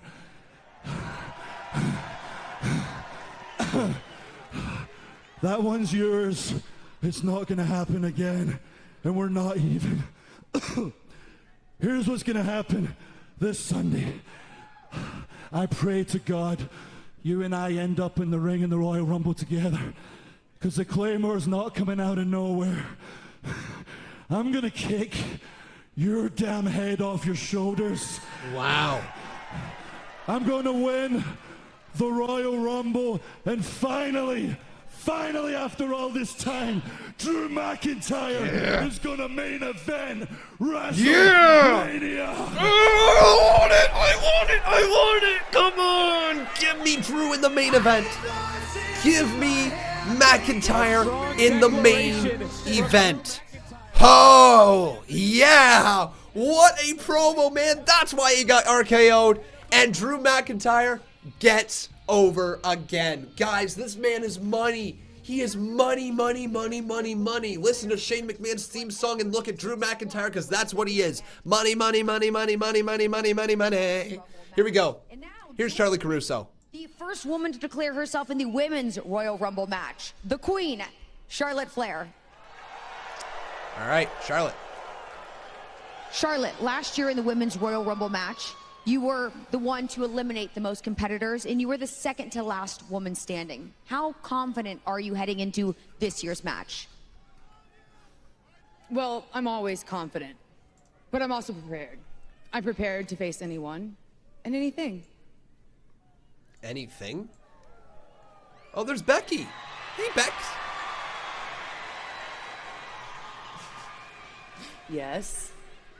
Oh, and Bex walks away. As I was saying, last year I was eliminated by someone who wasn't even supposed to be in the match. Becky Lynch. Ooh. This year I'm ready to face 29 women. The question is, are they prepared to face the queen? Woo! Woo!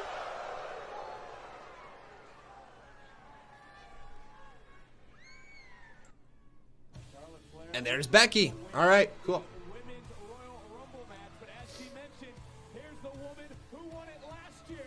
Becky looks great. I think, everybody, Becky is supposed to be facing Kairi Sane here tonight, is she not? I'm pretty sure that Becky is facing Kairi Sane here. Yeah, one of the announced matches, I believe. Here we go. So Becky Lynch versus Kairi Sane. This should be very interesting. Yeah, this is supposed to be the current match coming up next. JK3, what did you miss? You just got on. Well, my friend, you've missed a hell of a show so far. The ladder match was incredible. Pretty great start with the Viking Raiders. Then we also got Seth Rollins and Buddy Murphy challenging for the tag titles. I don't know when it's going to happen, if it's going to happen here tonight or not, but I know that it's going down at some point. Probably. I guess it hasn't been confirmed yet, has it? But alright, everybody, if you have not done so, please make sure you leave a like on this video. Also making sure you are subscribed to the channel. I'd love to see your name pop up right above my head. I keep saying on the top left-hand corner, which is true, but it's actually right here. I can actually do that now, everybody, and you can see your name pop up right there. Kaz Rush, my night is going pretty good. I'm excited to be here with you guys. I'm excited to be back. Yes, I know I missed the last two live streams that I was supposed to be here for. I was supposed to be here for the UFC 246. I was supposed to be here for SmackDown. Got sick during the day on Friday. Like, I woke up feeling rough on Friday. And then I kind of pushed out the CMU Dark video, which, you know, I'm glad that I got out. But during the recording of it, I was just feeling really, really rough. I was not feeling good at all.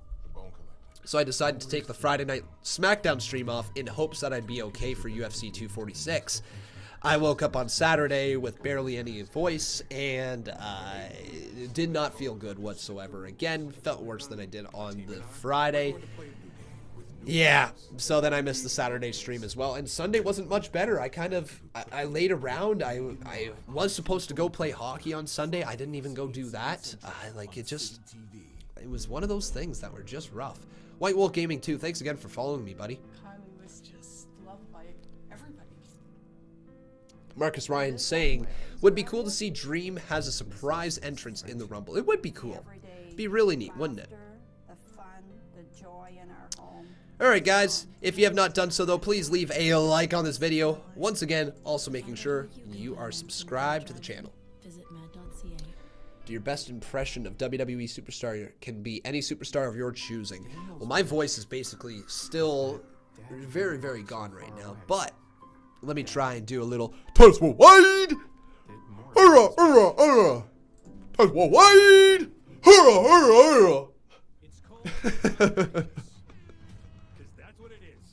Oh, Titus O'Neil, man. The impression never gets old. Titus worldwide! Hurrah, hurrah, hurrah! Oh my god. What's Seth Rollins' laugh? No, that is definitely not Seth Rollins' laugh. What was that? Oh my god. Thanks, Alec Gabriel. I appreciate it.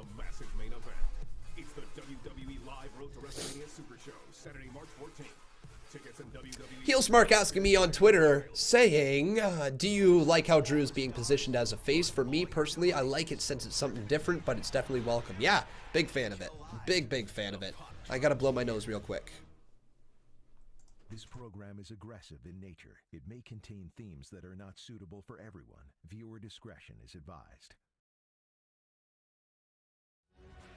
Join Renee Young, two-time WWE Hall of Famer Booker T in the Gang on WWE Backstage every Tuesday, 11 o'clock Eastern, exclusively on FS1. You never know what is going to happen, and they always have must-see guests, including the man Becky Lynch, who will be the guest tomorrow night, just 5 nights before her championship title defense at the Royal Rumble against the Empress of Tomorrow, Asuka. Who knows what Becky Lynch is going to have to say tomorrow night, but King, we have Becky Lynch getting ready for action right now. We talked about tomorrow night. Let's go back to last week right here on Raw. It was during the championship contract signing. Yeah, I was in the ring with him. The man has come around to Kansas.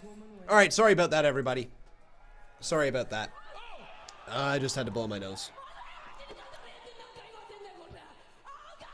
Dookie Bean asking me, do I dislike CM Punk?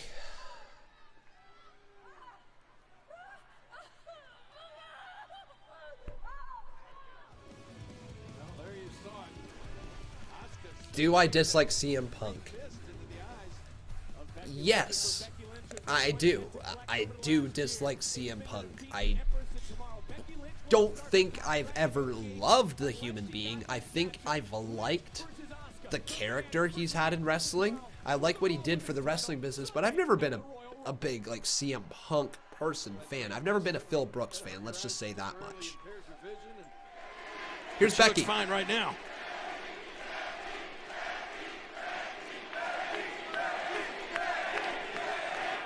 The man has come around to Kansas.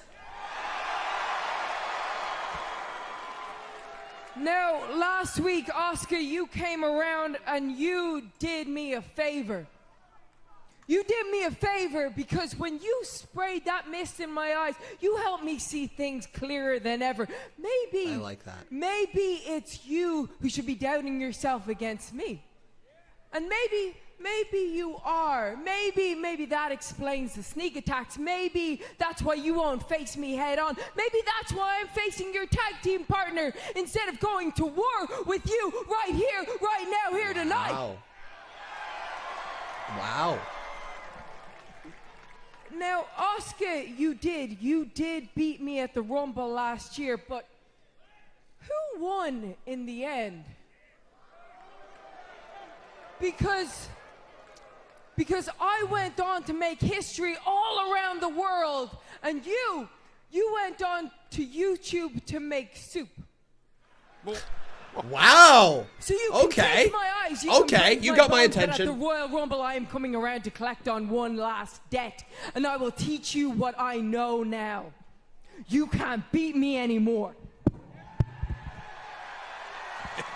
Well, there it is from the man. Becky Lynch is confident. Just gonna play the beginning of this theme song for you guys. Royal Rumble. Listen to this beat. Yeah, that was the whitest dance I think I've ever done. But regardless, everybody, it's the Kabuki Warriors, Asuka, Kairi Sane, the tag team champions. Boom, boom, boom, boom, boom, boom, boom, boom. Gotta love that theme song, man. So good. Roger Dodger, I'm feeling better for sure. Yeah, am I at 100% now? No, not anywhere close, but we're getting there. Justin Beverly saying, I just hope they decide in the near future to push someone other than Becky. Yeah, I think we just kind of forget, though, that Becky has only been at the top 4 a year, right? And she's only, you know, she's only really just getting started with her storylines. She has been featured a lot, though, which is why I think people might be getting a little tired of her. But again, there's nobody really bigger than Becky Lynch, right? I mean, you could say Charlotte Flair, but a lot of people are sour on Charlotte. Not a lot of people are sour on Becky, right? Even though Charlotte Flair is absolutely amazing, people are sour on her, right? Just take a look online and you'll see a lot of people just hating on Charlotte. It's that whole thing, when you're the best, people will obviously try to knock you down a peg. But Kairi Sane making... Oh, Becky Lynch with a straight right to the jaw of Kairi. No, Bob will not be here at the Royal Rumble. When was the last time Bob was here on a live stream, man? I couldn't tell you. It was definitely... Wasn't August. Was it July? Was he here in July? Might not have been July. Might have been June. I couldn't tell you guys. It was either July, June, or May of this past year. Oh, Kairi Sane. Sorry, that is Asuka from behind with an umbrella right to the back of the leg of Becky Lynch.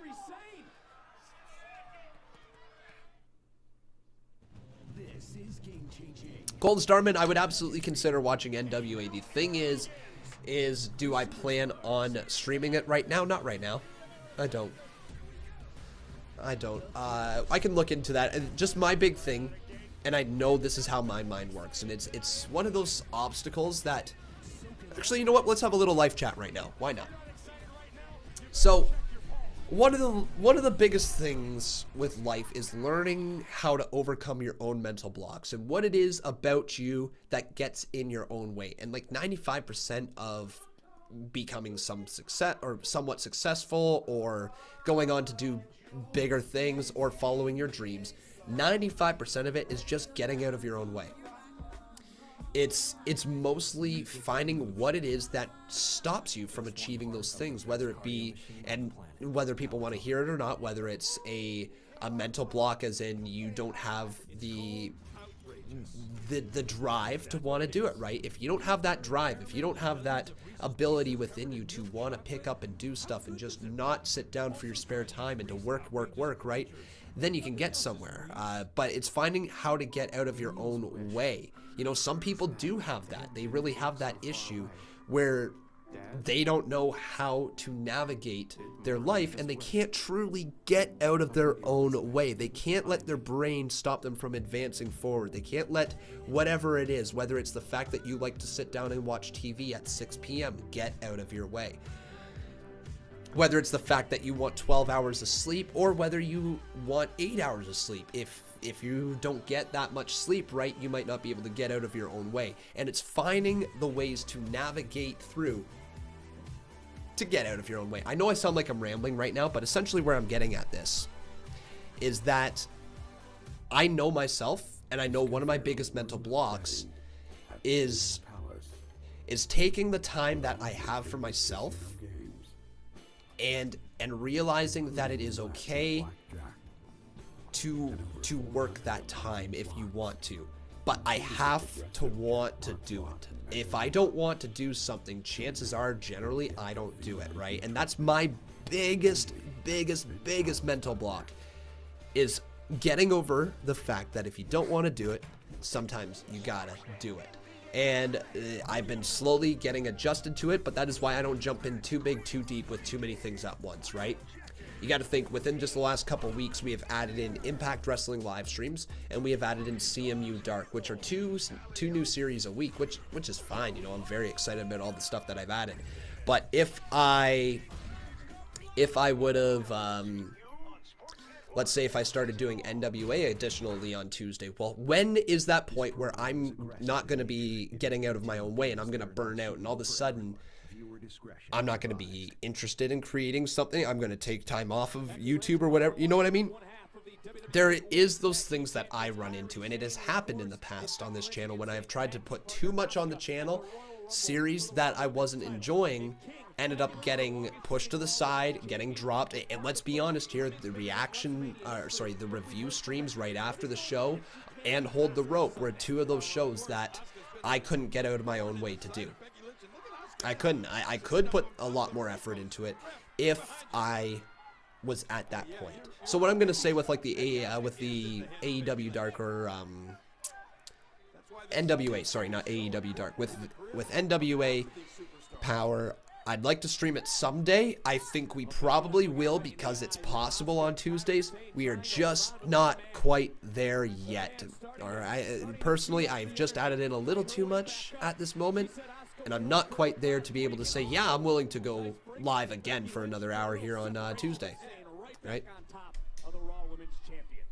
Anyways, trying to be as Trying to be as transparent as possible there.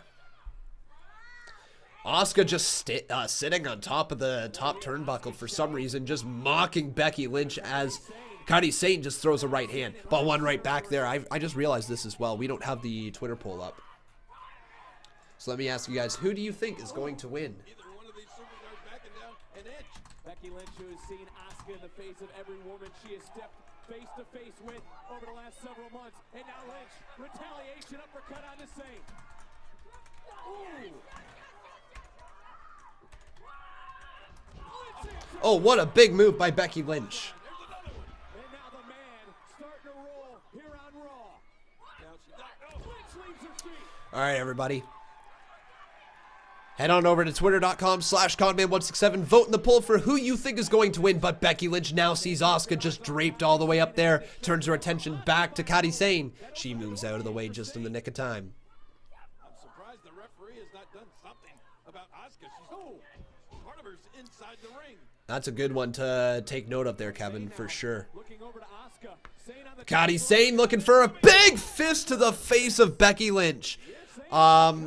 Also there, Pickle, I did see your comment about if you streamed UFC 246, you would have got 100K views. I would have gotten 200K views, and I also probably would have got about 50K views on a reaction clip. I am mad that I was sick. I was fuming. I was fuming on Sunday morning when I woke up looking at the numbers that people pulled in. I was just like, come on. Of course I was sick.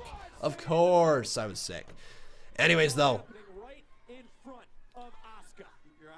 Becky Lynch, ready to go. Lynch looking for the leg drop, pointing right at Asuka. Drops the leg right across the neck of Kairi.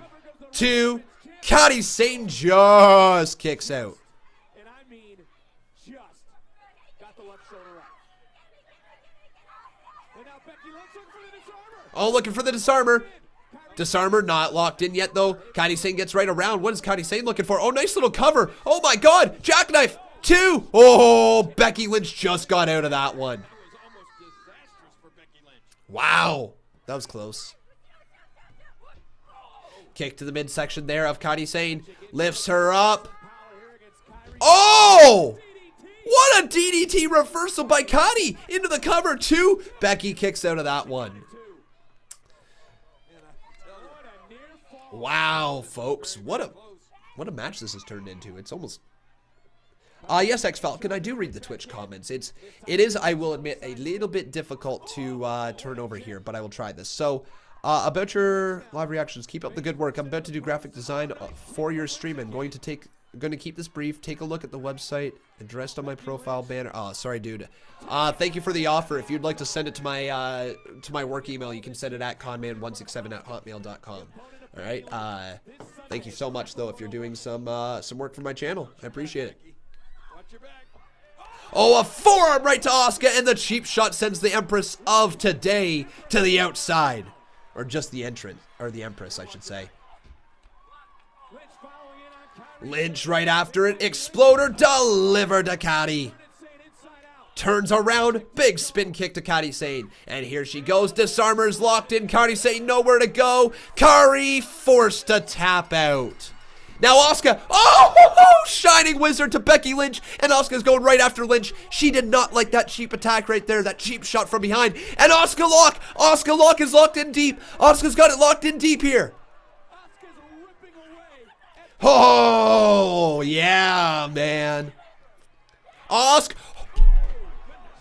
Ew. What a kick, man.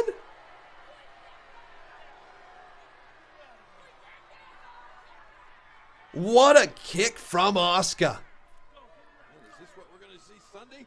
Asuka standing over Becky Lynch laid out in the ring. Wow.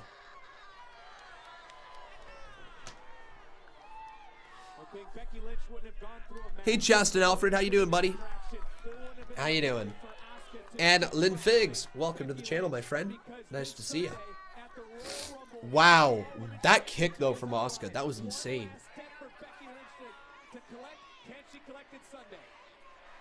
Sam Louder says he bought the UFC fight. He goes pee, and the Conor fight was over. Yeah, that sucks, man. That really sucks. Never, ever, ever, ever, ever go pee before a match begins. Like, you know what I mean? Never go pee at the start of a UFC fight. Never, ever. You never know when it's going to end. It's not like WWE. Well, I mean, WWE, you truly never know when it's going to end, but you usually expect a big, hyped-up match to last 15, 20 minutes, right? At the very least. Or you have Goldberg versus Brock Lesnar end in a minute 26. That works, too. That was the main event of Survivor Series that I went to. Yeah, that was a shocking moment, but man, a lot of people were pissed. I remember that, walking out of the arena. Some people were chanting refund. I was just like, man, that's an amazing moment. Why are people mad? Why would you be mad about seeing that live? But yeah. ZipRecruiter's been able to help us do that. ZipRecruiter, the smartest way to hire. Try it for free at ZipRecruiter. Smeeter asking me to show the fight on the screen. Sorry, dude, I can't. I usually like to address this only once during every stream, so I'll address it now. There's these things called copyright rules and regulations that are put into place so that you can't redistribute content that you don't own. I obviously am not Vince McMahon, so I obviously do not own WWE. I do not own the broadcast rights for WWE. I do not own any of their material. I can't show it here on the screen. I do not have that ability. If I showed it here on the screen, my channel would be shut down like almost immediately. And I wouldn't be able to do this for my job, right? You know, and I love doing this, and I've got lots of people that I like to entertain on a weekly basis. So unfortunately, we can't show that, buddy. To Marcus Ryan says, wait, what's going to be the main event? Will Rusev Liv versus Lana and Lashley close the show? It's entirely possible. I know nothing of boxing, so I won't be streaming boxing. That's one thing this channel will never... Actually, I won't say never, because we did do it once with the KSI versus Paul fight, right? The first one. We did stream that one once, but like generally speaking, I'm not going to stream events that I don't feel comfortable talking about, that I don't feel comfortable giving my opinion on. Because let's face it, I know that I could easily sit here for 7 hours and milk the views, right? I could do that. Personally, though, I hold myself to a higher standard than that. I like to provide a good show. I like to provide an entertaining show for the entirety of the program that you're watching. I don't want to just be putting up crap just to be there, right? Just to draw the views. I'm not that channel anymore. 3 years ago, that channel, probably, right? When I was really trying to get my foot off the ground. But I believe more so in creating good content over the quantity of content, right? I believe in uploading stuff that you believe in. I believe in producing shows that you believe in, right? That's something that I'm very, very proud to say that I have kept myself to a high standard for the majority of my YouTube career. King, this past week, WWE, we lost one of our own. We did. Oh, man. Rocky and I go I'm back gonna turn a long this up way. here. 1976, R.I.P. Rocky he and I Johnson. first started working together, and we had some great matches. He was a great athlete. He was a great father, of course, father of The Rock, and he'll be missed. Well, let's take a look and celebrate the life of WWE Hall of Famer Rocky Johnson.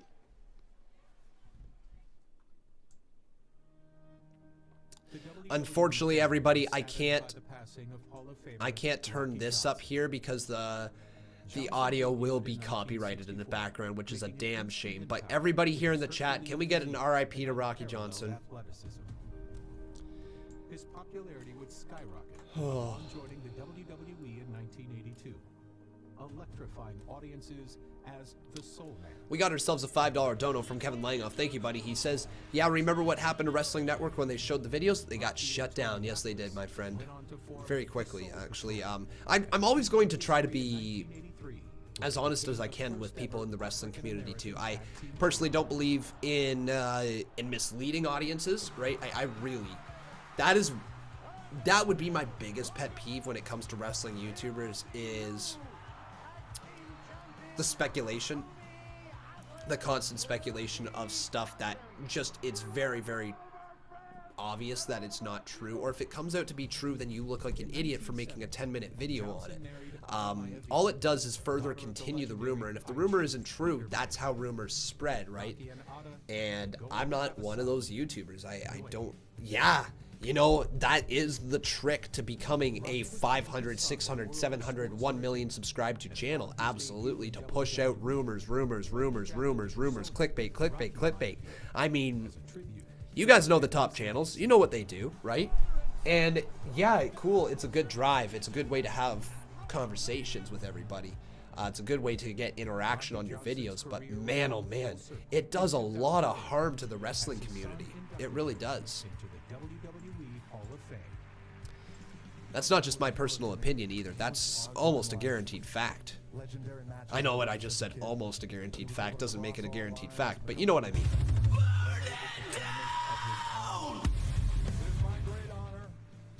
Yay, remember what happened to Wrestling Network when showing videos? Shut down. The Fiend Highlights asking me, am I going to stream the Royal Rumble? Yes, my friend. I will be live with the Royal Rumble this Sunday. I will also be live this Saturday with Worlds Collide. Should be really, really good. Agreed there, Kevin. And like, you know what? That's where we're at right now. This channel has grown organically. I don't want to put out misleading stuff. I just don't.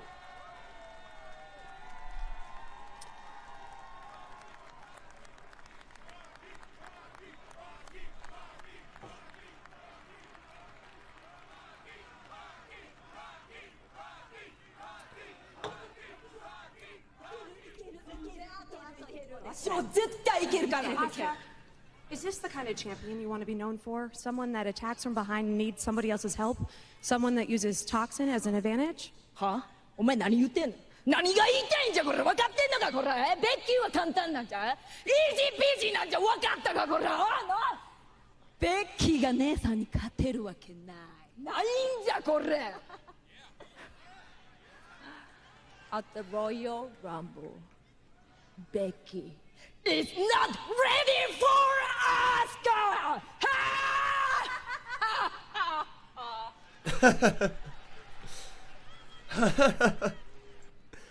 Wow. Oh, we gonna get the tag team match now? So yeah, it looks like we are gonna get the main event of Lana and Lashley. Anyways, time to burn it down as Seth Rollins and Buddy Murphy are here. Wowzers. Okay, this is actually going down. Actually going down, okay. YT Jakey, thank you very much, dude, for your $5 dono as he chants Rocky, Rocky, Rocky. Yeah, dude, that's a great little chant right there. We're going to hear Barbara chant out Rocky as well for the legendary Rocky Johnson. Buddy Murphy earlier tonight.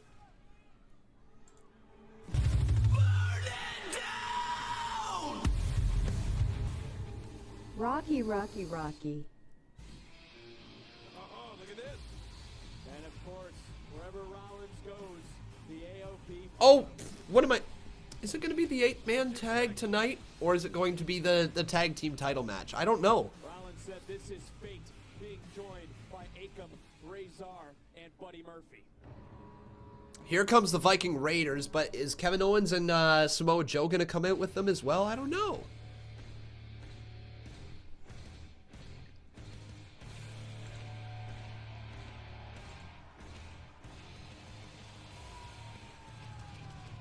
There's Erick and Ivar, and the Raw Tag Team Champions King earlier tonight. They crossed the battle lines that were drawn by the Monday Night Messiah. You're right, these Vikings. All right. So Joe's going to be out there as well. I don't know what this match is, folks.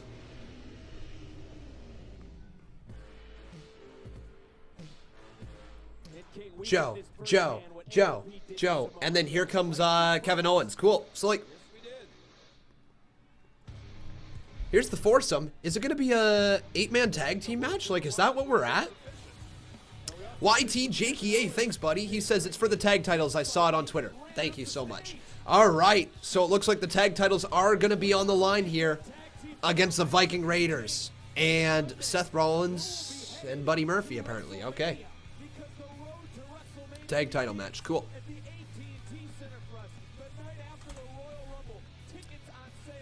All right, everybody. Let's get this $10 dono up on the screen. Thank you once again, my friend. The King of Kings. Turn it. Turn it on your knees, dog.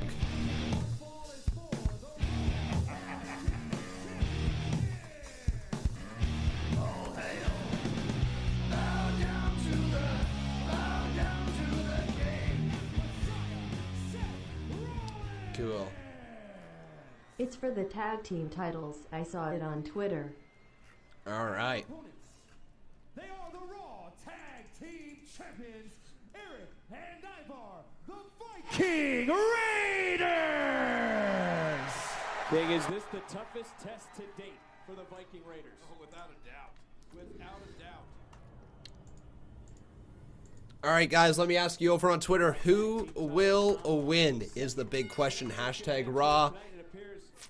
Is it going to be Viking Raiders, or will it be Rollins and Murphy?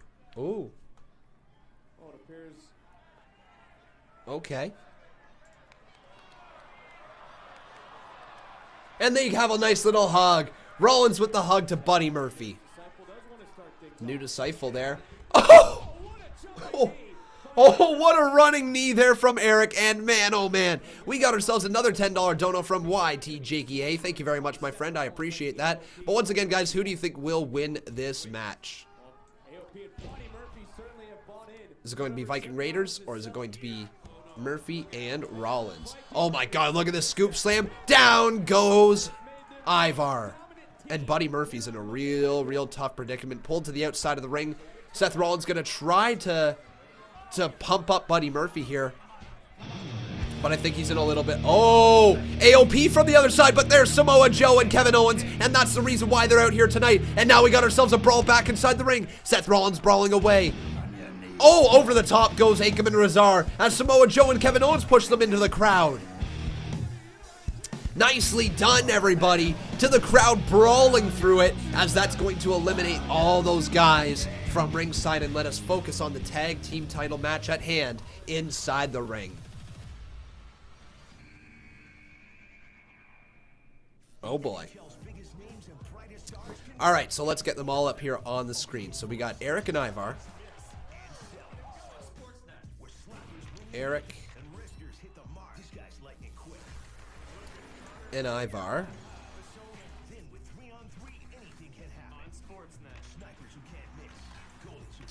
versus, who are they facing off against? They are facing off against Seth Rollins.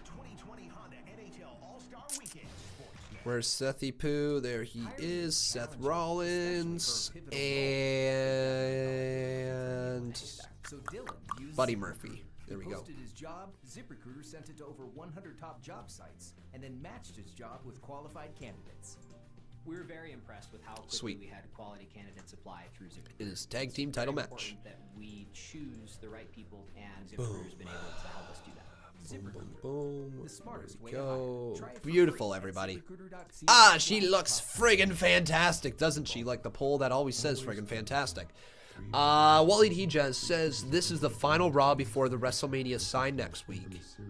Yes, you're right, my friend. Yes, you are. I didn't even think of that. Now we're done. My team and I, we're going to play a new game with new rules. And all you need to know is this will be the 31st Men's Royal Rumble and 3rd Women's Royal Rumble. Really insane, man. Wow. That is insane. Not necessarily the 31st Men's Royal Rumble. I mean, the Men's Royal Rumble feels like it's been around forever. But the fact that we're already at 3, like this year coming up is the 3rd Women's Royal Rumble, that to me is insane. Like, we've already been through 2 of them. They've knocked it out of the park both times. We're going to have a 3rd. Like, amazing stuff. Casino games, including roulette and blackjack, and over 400 amazing slots. But remember, everybody, if you are enjoying the show, please make sure you smack a like on this video. Also making sure you are subscribed to the channel. Would love to see your name pop up there on the top left-hand corner. Also, everybody, if you're enjoying what it is I do here, please consider dropping a little donation. Doesn't matter how much or how little, any little bit is appreciated. So the body wash keeps me hydrated. Dove Men Plus Care combines the clean rinse of a body wash with moisturizers found in lotion. Oh, I can't wait till my nose is unplugged, man. Men's skin after showers. The #1 draft pick makes his debut. Spurs, Pelicans, Wednesday. Stream on Sportsnet now. Let's avoid Santino Marella becoming Santina once again in 2020. Let's avoid that. Viewer discretion is Could be a little insensitive here in 2020. I could see that actually being really insensitive in 2020. You know? Well, the big news moments ago, Kevin Owens, Samoa Joe, AOP all ejected just moments ago. Back into the corner though, and we got ourselves a matchup going on right now. Buddy Murphy's the legal man in. Seth Rollins going to work with him right now. The Disciple into the corner. The newest Disciple just got... Wow! Wow, ladies and gentlemen. Right over the top rope. Uh-oh, my eyes are about to water as well. I need to blow my nose. Yep. I'll be right back, everybody.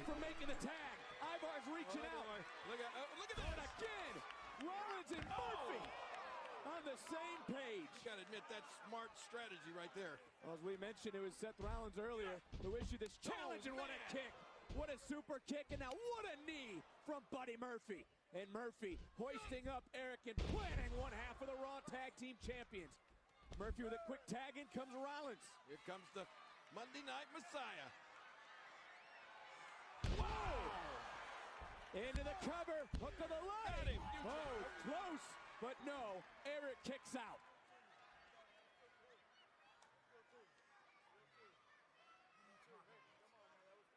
Monday Night Messiah in disbelief, but nonetheless, Erick able to kick out, and we're seeing tag team action right now, still to come. Mixed tag team action. Lashley and his new wife, Lana. Sorry about that, everybody. Damn cold. Damn cold. Murphy's now the legal man back inside the ring. Chris Gamer says, Conman... Hang on one sec. What the hell did I just see there? Oh, that's what it was. Okay. Steve Taylor also saying that it just said the mixed tag will main event. Okay. Looking for the big knee right there. Buddy Murphy rolls him through. Oh, there's the knee. That knee caught him right there, and man, right back here as both men are down in the center of the ring. Buddy Murphy on the wrong side as he's going to try to leap over and tag in Seth Rollins. But Erick is looking to tag in Ivar here. That could be something. Brian Tinker right here. How you doing, buddy? He says, hot take for 2020. Otis and Mandy go on to win the inaugural Mixed Tag Team Championship. Dude. Wait, the inaugural tag team? Oh, Mixed Tag Team Championship. I see what you're saying. Yeah, that could be fun. Why not? It seems like WWE could be going in that direction of a mixed tag division. A mixed division even could end up being a thing of the future. I think it should be something WWE looks at. What a cartwheel. Oh, and a clothesline lays down Buddy Murphy. Wow. Thank you, Chas and Alfred. I appreciate it, buddy. Hot take for 2020. You're an egg, LOL. Thank you, my friend. You crack me up. Tag Team Championship. I hope you heard that. Once again, for the people in the back, he said, you're an egg. I said, thanks, you crack me up. That happened. Uh-oh, double suicide dive. Double suicide dive delivered. Erick and Ivar are going to retain, aren't they? Back inside the ring there. Makes the tag.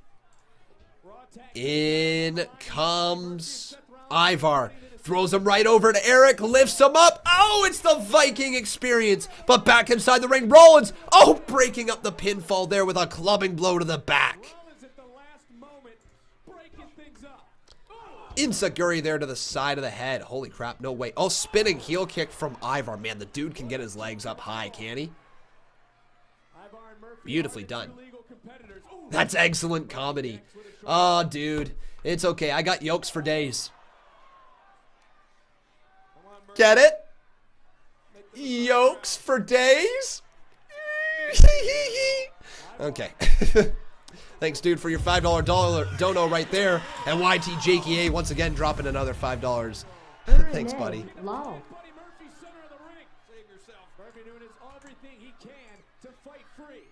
Buddy Murphy, sunset flip, but holding on was Ivar. Just holding on in the nick of time, but I think, oh no. Oh my God. Oh no. Buddy Murphy, super kick to the face. Oh my God, we're going to see new tag team champions. Comedy.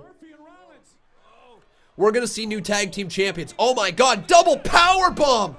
Holy crap. Down to the cover, hooks the leg, 2, kick out by Ivar. Ooh, wow. YTJKA says, egg? Dude, I'm sorry to tell you, but your jokes, your egg jokes are just a little weak. It's like you're a shell of your former self.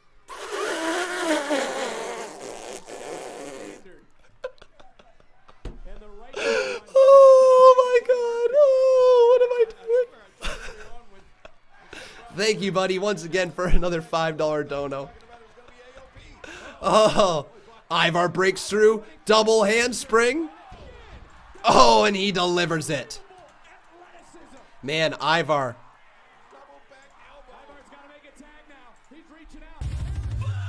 Tag has been made. Here comes Erick.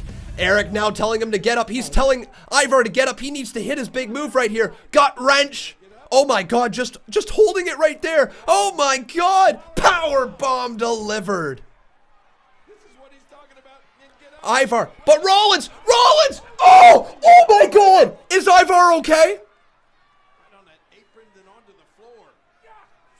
Misses the right hand on Seth Rollins. Oh my God, we're gonna have ourselves new tag team champions. Oh my God, Buddy Murphy now. Step up knee! Murphy caught him with the V-trigger like knee. Murphy being pulled back. What the hell? Oh! Corpse stomp! No! Oh my God, we're gonna have new tag champs. What? 2! Oh my God! Here are your winners, and the new Raw Tag Team Champions, Buddy Murphy, and the Monday Night Messiah, Seth Rollins. Well, how about it, Vic? Are you a believer now? Look at this. Well, King Seth Rollins, as I stated, said he was the 6 times Seth Rollins has been the tag team champion, and he is him and Buddy Murphy. So everybody, congratulations to Buddy Murphy. Congratulations to Murphy. A week ago, he wasn't even anywhere remotely close to being a push superstar. Like, he was losing to Black, you know, a lot. But now he takes the tag team titles. Do you think they're going to defend him with, like, the group? Is it going to be like the AOP can be a part of it? Oh my. But Seth Rollins is once again the tag team champion, this time alongside of Buddy Murphy. That is insane, man. Wow. I did not see that coming.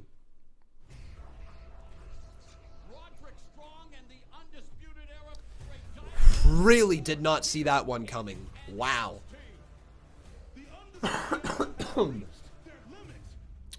Jeez, man. That was, that's cool. Now, we can sit here and over-examine it before it has actually gone into any single direction. We can examine the fact that the Viking Raiders destroyed the tag team, right? If we think about it this way, if we're trying to get into the booking shoes of Vince McMahon and company, right? If we're trying to look at this in the most objective way, it probably feels a little bit of a weird booking decision because they didn't win a #1 contenders match. They never tagged before, and all of a sudden a team that never tagged before. Oh, hang on. Actually, I've got a really good tweet. Really good tweet. Expert, amateur, and idol. Drive your world in the all-new Toyota Highlander and Highlander Hybrid. The following is a paid message. For a chip so iconic, we don't need to name it. No logos, no gimmicks, just those red and blue bags with the stuff you love in it. Man, you know the brand. It's the three-sided crunch. I had you trade your buddies for it if they packed a pack at lunch. No logo, but our name's on the tip of your tongue. Shake it for crumbs when... All right, everybody, I need you to go on over to twitter.com/Conman167. All it says is a team who never tagged before just beat the nearly undefeated Viking Raiders. It's another level. There you go, everybody. Head on over to twitter.com/Conman167. Favorite and retweet that one. Get that one out there. That's going to get some traction, I would think, at least. Anyways, yeah. So the most objective way that I could possibly do this right now is that WWE had the Viking Raiders destroy the tag team division, and there was really nowhere left for them to go. I don't know who they could face. So what they've done now is they've put the titles into a faction that is going to be able to get some distance out of it, right? This is me, right? Do I think they needed to take the titles off the Viking Raiders then? Probably not. If the goal was to get it within the faction, I think the goal should have been to put the AOP over the Viking Raiders, get them over as a tag team, and continue to move forward with Seth Rollins and Buddy Murphy. However, I am very, very ecstatic for Buddy Murphy because the dude is amazing. Former NXT Tag Team Champion alongside Wesley Blake. Didn't really mount to much there. Never got called up. They got split up.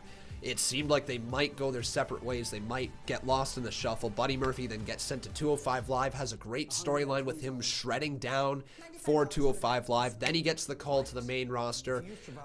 Destroys it on SmackDown. Gets called over to Monday Night Raw.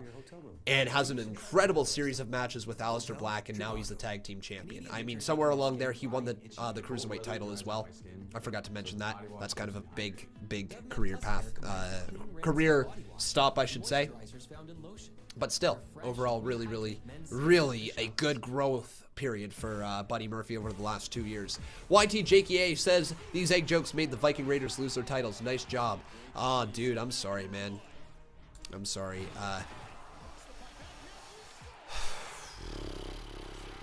Is there any more egg jokes? I don't know. Nothing came to me there. You might very well have drained me of all of my egg jokes. I don't know if I have any more for you, buddy. Mr. Highlight Message, my bad, dude. Let me take a look here. So Chasnofred says, do you think Seth and Buddy Murphy title reign will last before WrestleMania or not? Too soon to say. I don't know the direction of the titles. Here we go. We'll find out more. Here's Buddy Murphy and Rollins. Everybody, I told the whole world. We did it. Buddy, we did it. Seth, congratulations are in order. You are the new Raw Tag Team Champions. What does this achievement represent to you? Oh, it represents everything. It's a new beginning. Everything I've been talking about, everything I've been saying, it's cemented. And look at Buddy Murphy. Last week he was fighting Alistair Black, but now he's fighting the fight, fighting the good fight, and it's paid off. You come over to the side of the Monday Night Messiah, and it pays dividends. You're a champion now, buddy. You're a champion. But this is just the beginning, because this Sunday at the Royal Rumble, we are going to cement our dominance. When I win the Royal Rumble for the 2nd year in a row. Oh. Yeah, we did it! We did it, boys! Let's Do you go. think Rollins could win it 2 years in a row? He very well could. Yeah! Here we go! Monday after weekend update. Yeah, baby! It's the Street Profits. I love this segment. Yes, it's back for the 2nd time. Oh, yeah! Welcome to the Monday after the weekend update. I'm Montez Ford. And I'm Angelo Dawkins. And here are tonight's top stories. WWE Champion Brock Lesnar has declared himself as the first entrant into this year's men's Royal Rumble match. In other news, Paul Heyman has declared himself as the first entrant into this year's St. Elmo's shrimp eating contest. When Paul Heyman's done, shrimp will be extinct. And that's not a prediction, it's a spoiler. Too many factions in WWE right now. Mr. Anderson, there is not enough factions. We would like to introduce a new segment called Take Your Corner. I'm taking my corner to say, I'm sick of reboots. The new year has just started, but networks are going back to the well with reboots for shows like Party of Five, Lizzie McGuire, and Gossip Girl. Can anyone come up with something new? WWE is on the USA Network and Fox for 7 hours a week, and every second is new and original content. You know what? There's an error other in than traffic there. Can someone please other change? than that's funny. That's funny.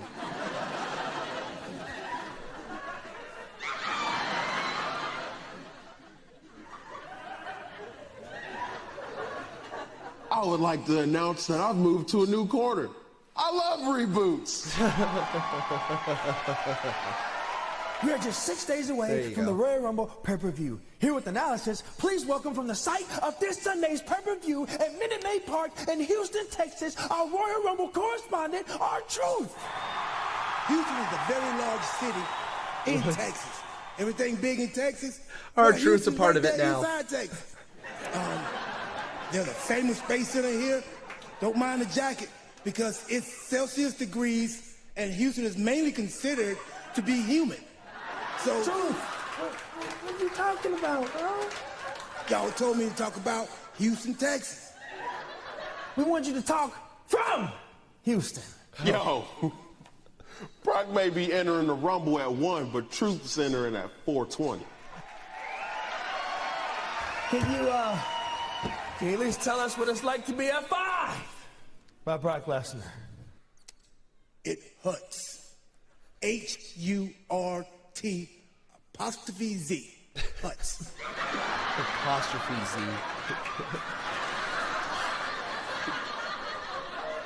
The WWE Universe is shipping that Otis and Mandy Rose get together. Now, Mandy, if you're debating whether or not to Netflix and chill with my boy Otis, here's a preview of what's waiting for you when you're done watching The Office. Oh! Oh no! Oh no! Oh God, I just shut my entire computer screen off. What the hell just happened? My entire computer screen just went off. Literally, it just completely flickered there for Otis. As Otis is doing that, guys, that is why it just flickered right there. That's Otis. This has been the Monday after the weekend update. See you in Houston, where the Royal Rumble is going to get all the smoke.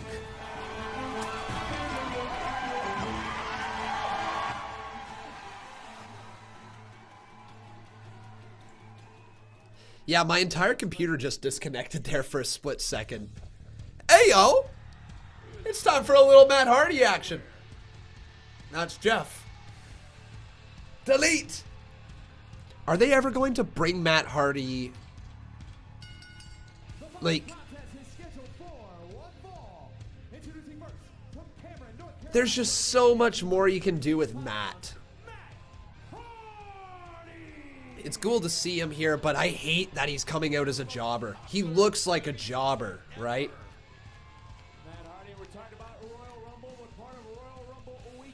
Jimbo Slice, there you go, buddy. There's your shout out, my friend. Oh, this sucks for Matt Hardy, man. Like, I hate this mindset that WWE has. Hey, let's bury this person before they end up going somewhere else, right? Like, look. Here's the thing, if the person isn't successful in your company or they're not able to get over or they are getting over but they're leaving because you have not put them in the position to be successful, then that's on you. You should not be the one punishing them for wanting to leave your company if you have not promoted them. I mean, Matt Hardy is one of the brightest brains in this business. So creative. His broken universe is a thing of magic. Like, how is it that, first of all, how the hell didn't WWE do something more with Matt Hardy and the broken universe? Like the Woken universe. And just first of all, how in the hell did that not stay around? How in the hell is that not backstage segments? I'm not... As somebody who looks for any way that you can possibly make entertaining television without making filler TV seem like it's filler TV, you put in good comedy sketches that fans are gonna like. Think about last week. That stuff with R-Truth and Brock Lesnar was filler. Nothing else but filler. But it was entertaining as hell filler. It was funny filler. And it made us not hate the fact that we were sitting there watching it for 10, 12 minutes. Matt Hardy can do that. Throw him in a somewhat of a backstage role for jobbers to roll through. Make him a storyline purpose. Make his Hardy compound part of the storyline in some way. It just, to me, it makes no sense how you can pass on something that is easily able to make you so much more money. I mean, all Vince has to take a look at is how successful the Bray Wyatt stuff is right now. With the Fiend, with this backstage vignettes, with the Firefly Funhouse. Think of that, but have the Hardy compound and it be real people. And you throw that on Monday Night Raw and you throw Bray Wyatt stuff on SmackDown, and you all of a sudden have the ability to cut to backstage segments, to make something entertaining happen. Like, you can always do stuff in the Firefly Funhouse, but now you can have things going on at the Hardy compound. Like, think of this. Something stupid, like, say, I don't know, Zack Ryder and Kurt Hawkins walking through the Hardy compound. A 2-3 minute thing where Matt Hardy is like, yes, you want to come over here? And it's just the two of them like, why did we accept this invite? Like, what's going on here? And you could lead to something. Right? It doesn't, not everything has to be a main event idea. Not everything has to be top tier. Not everything has to be a world title thing. Sometimes you need a Santino Marella on your card. Sometimes you need somebody who is as over as that, who can go out there and put on entertainment segments. I mean, R-Truth is crazy, crazy, crazy good, but the thing is, R-Truth is 46, 47, something like that. Can only do it for so long. Matt Hardy is the guy that you could have countless fun segments, that you could do anything that your heart desires. Think of the 24/7 championship. How much fun would it be if all of a sudden Matt Hardy was 24/7 champion and he had to defend it on the Hardy compound? Look, I'm not saying it has to be a main event idea, but just little ideas to make your entire show feel like it's worth watching for 3 hours is important. For me, that would be a very easy way. Bring back the Broken Universe, just in some way. Some way.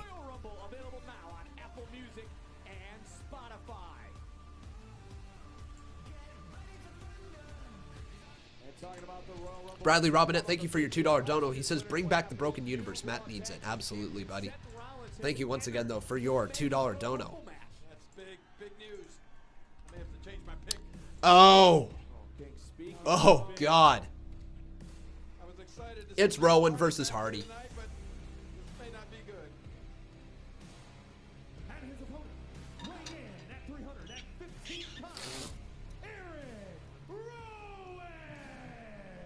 Well then, so Erick Rowan gets an upgrade from the jobber to Matt Hardy. Very unfortunate for Matt Hardy here tonight.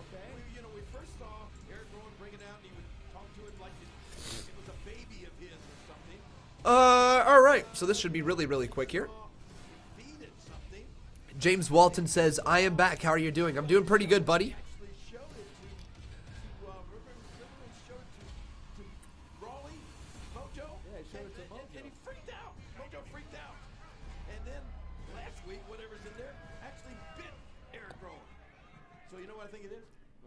Kevin asking me, where did I go? I'm right here, man. Right here. Never left. Oh, man. My voice is starting to go, everybody, here today. I can feel it. But this should be actually a competitive matchup here between Rowan and... Oh, I might have just lied. Oh, elbow drop right there to Matt Hardy. So let me ask you guys this right now. Who will win? Hashtag Raw, hashtag WWE. Rowan, or will it be Matt Hardy? Here we go, guys. Twitter.com/Conman167. Who do you guys think is going to win? Oh.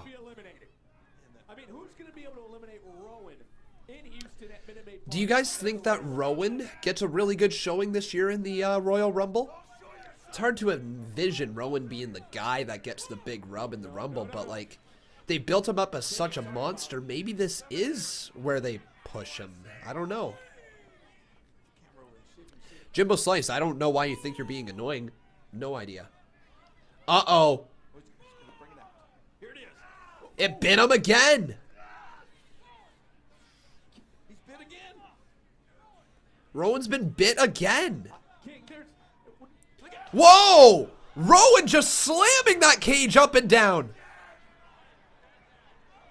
Matt Hardy, though, from behind. Right hands across the top of the head. Oh, but Hardy just shoved right down to the ground. Rowan, crossbody to Hardy.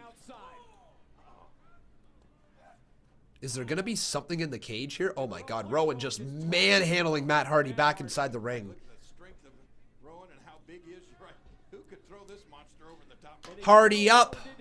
Claw slam with the blood across the face of Hardy. Matt Hardy planted into the mat. Good night, Matt. 1, 2, it's over. Wow.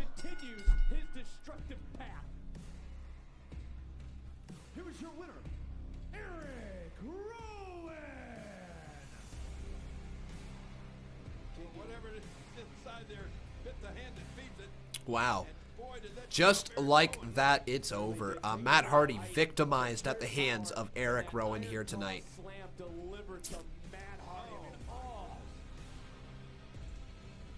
King, you mentioned everything about the cage and everything that's transpired. I mean, this is something he loves. Imagine what he's going to do to, well, just about... Okay, so that was Matt Hardy's time on screen. Cool. Here's the question, guys. I don't know. Is Monday Night Raw really truly supposed to run until like 11:30 here tonight? Like, we could still have another hour. I'd be surprised. But like, again, it could. Well, Lashley's got to face Rusev. Lana has to face Liv Morgan. Take a closer look. I don't know. Alex Gabriel saying it's the same thing to Rowan with Rowan every week. He needs to show us what's in the cage. He does, but like, the thing is that we have to remember there is a fine line where fans, like the way that the progression of fans getting over with something, especially something that you are keeping as a mystery. It goes from initial intrigue to what's in the box or what's in the cage or whatever it is, to boredom, saying, I don't really care about what's in this. It's been going on for a few weeks now. I really don't care. To all of a sudden, the evolution of the storyline by getting you reinterested by saying, oh, okay, I wonder what's really in the cage. Like, I gotta know now. But there is a point where fans go from intrigued to stop caring, and that point is coming very, very, very close to Erick Rowan. You know, I will give them this much. They found a way to continue our intrigue with the blood on the hand with him biting him, but you got to be very careful that you don't drag this on too much longer, otherwise fans aren't going to care. And you're getting close to that time, right? You're getting very, very close.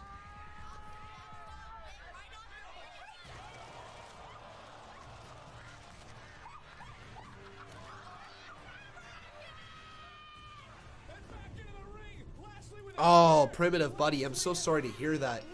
My thoughts are with you, man, and obviously with Nikki's family and friends, man. I am so sorry. That is absolutely terrible.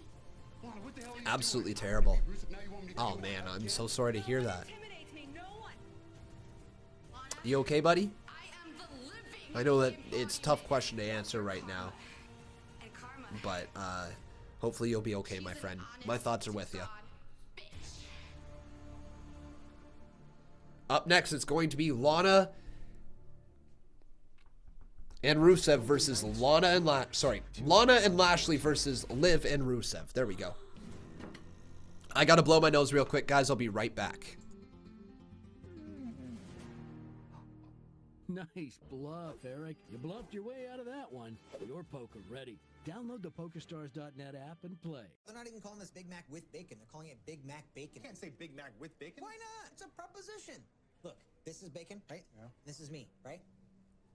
This is me with bacon. It's not me bacon. It's me with bacon. Do you like it? I refuse to recognize the name Big Mac Bacon. Canadian winters making your skin dry and itchy? The cold weather dries out my skin, so the body wash keeps me hydrated. Dove Men Plus Care combines the clean rinse of a body wash with moisturizers found in lotion to refresh and rehydrate men's skin after showers. $120 for the night, please. $95 for the night, please. Wait, what? If you use Trivago, Okay, here we go. We are back. Prices from hundreds of websites worldwide, so you can often find a better deal for your hotel room. Maybe you should try Trivago next time.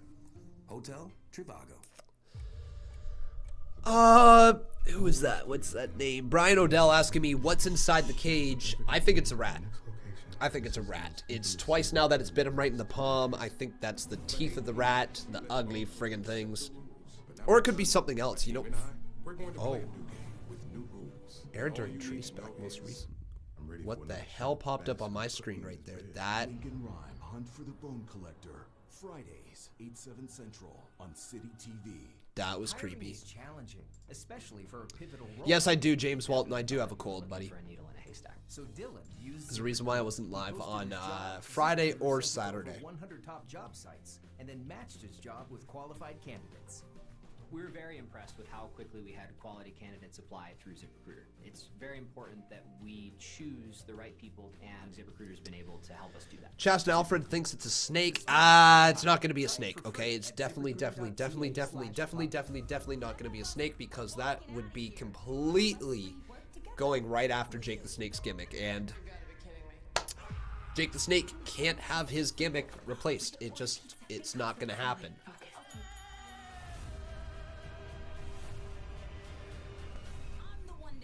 Waleed Hijaz asking me, am I tired of this Bobby and Rusev feud?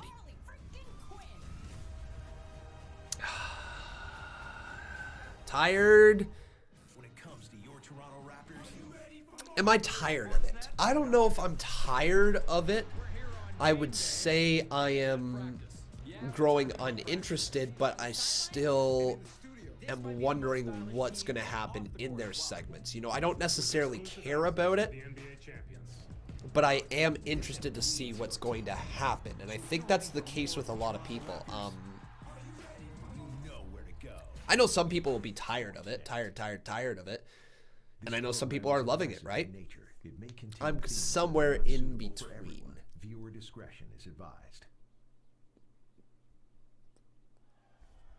Ladies and gentlemen, please welcome my guests at this time, Kevin Owens and Samoa Joe. Kevin, Joe, what's next for you guys now that Seth Rollins and Buddy Murphy have become the Raw Tag Team Champions and declare themselves in the Royal Rumble match? You know, Sarah, them winning the tag team titles, that's a problem that we'll take care of eventually. But as far as them declaring they're going to be in the Royal Rumble match, that's really interesting to me because, see, I have nothing in common with Seth and Buddy. I've never had anything in common with them. But now we do have something in common because guess what? I'm going to be in the Royal Rumble match as well. And I promise you this, I will do everything I can to win and go on to main event WrestleMania. And just as important, I'll make sure Seth doesn't. Sam Hapo. Okay, that's a good one. A little bit of transparency in these types of associations. So if you're declaring that you're entering the Royal Rumble, then I'm declaring that I also am entering the Royal Rumble. More the merrier. A match that you know is the epitome of every man for himself. I think I know where this is going. I think you do too. So when it comes to Seth Rollins, I will always stand by your side. But if you're standing in front of me in the Royal Rumble, in front of my opportunity at WrestleMania, I'll go right through you. Wow. All right.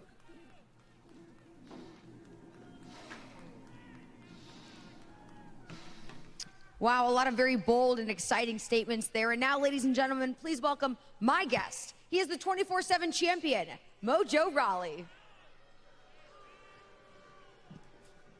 Mojo, last week you capitalized on Brock Lesnar's attack on R-Truth to become the new 24/7 champion.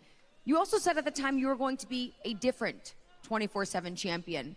What exactly did you mean by that? For too long, this title has been carried by cowards who flee at the first sign of danger. Mojo Rawley, you're 24/7 champion. We're auditioning for our new Bollywood movie. I like this. I like this. This is gonna get Mojo over. This is gonna get Mojo over. Yep, 100%. 150%. This is good. This is very, very freaking good. Yes. So Mojo Rawley's gonna be destroying jobbers backstage as the 24/7 champion every time they come to try to pin him. I like that.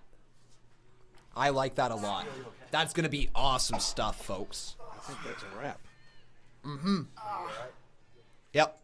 Mojo Rawley certainly I'm glad that we're getting away from the whole running around for the title around ringside. It is more serious now. He feels like he's a big star who is going to try to bring some legitimacy to the 24/7 title.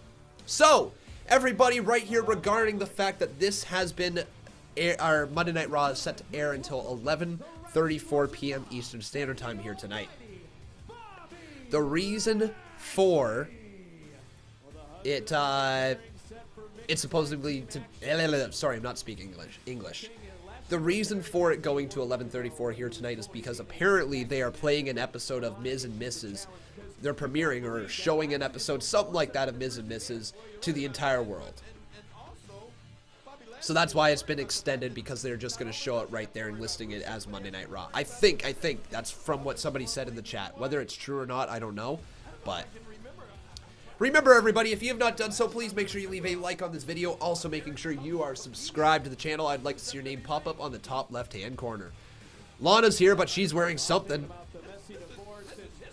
in that wedding that we witnessed that was just a disaster, as Lana has called it, and I'm getting ready for mixed tag team action tonight. Remember when Lana was really being pushed as a superstar? Yeah. How those days have come to an end, haven't they? But we're going to see her try to wrestle once again here in the ring. Can the Thoughtina get it done? Or will she be Botch Queen here tonight?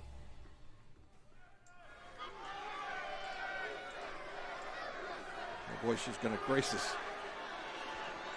Rusev Day is canceled. Oh. Who gives you the right to cancel Rusev Day? All my Bobby and I ever wanted was for... Jeffrey Rosado, thank you for subscribing, man. It was canceled. Shut up! Ooh. Oh. I mean, seriously, Bobby and I have love. Yeah, I can't even stand it anymore, seriously. We're trying to share our love, our beautiful love that is inspiring to the world, and none of you care. I mean, it's not our fault that you're low rent, bottom feeder, pathetic losers, all of you. Wow. Bottom feeders. You see, we have finally accepted the fact that all of you are jealous and envious of our love. That is the love of a lifetime and love story of a millennium. Wow. That'd make a good movie. Love story. My Bobby and I have finally accepted the fact that we're going to have to suffer through all of your ugliness and huddled masses. I just looked there, Magic King. WWE.com doesn't even have Liv Morgan's I don't even know photo what updated. to say or do. Right here, there's Liv Morgan's updated photo as of right now. Still with the pink hair, so I mean, nothing I can do, all we man. want is a simple thank you. Please, right now, everyone go, thank you, Bobby. Thank you, Bobby. Screw you, Thank Bobby. you, Lana. Screw you, Lana. You know what? I'm so excited that right now, right here, that my Bobby once again is going to prove his dominance to my stupid ex-husband. And I am finally going to get my hands on that self-seeking, self-serving, coat-tail riding Liv Morgan!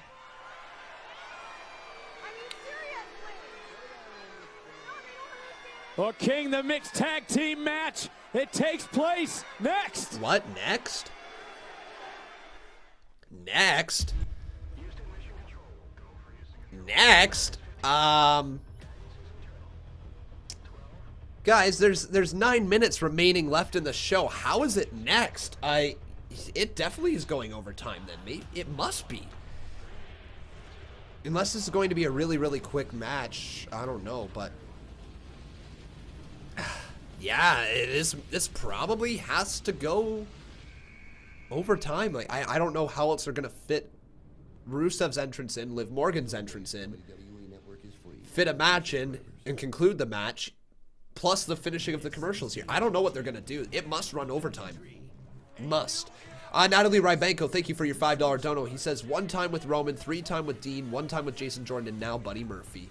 Yes, Natalie, that is all of Seth Rollins' tag team title partners. Pretty awesome. I miss Jason Jordan. I thought, honestly, I know we crapped all over the Jason Jordan is Kurt Angle's son storyline, but can you imagine how much fun that would be to make fun of that storyline here today if it was still a thing that was going on?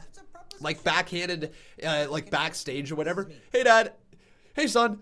Like, you know, just something simple like that would have been really, really funny to continue to see. I did see there was something that that Kurt Angle did online, which was really funny. I think he took a photo with his sons and Jason Jordan and posted a photo with me and my sons or something like that. I thought that was freaking hilarious.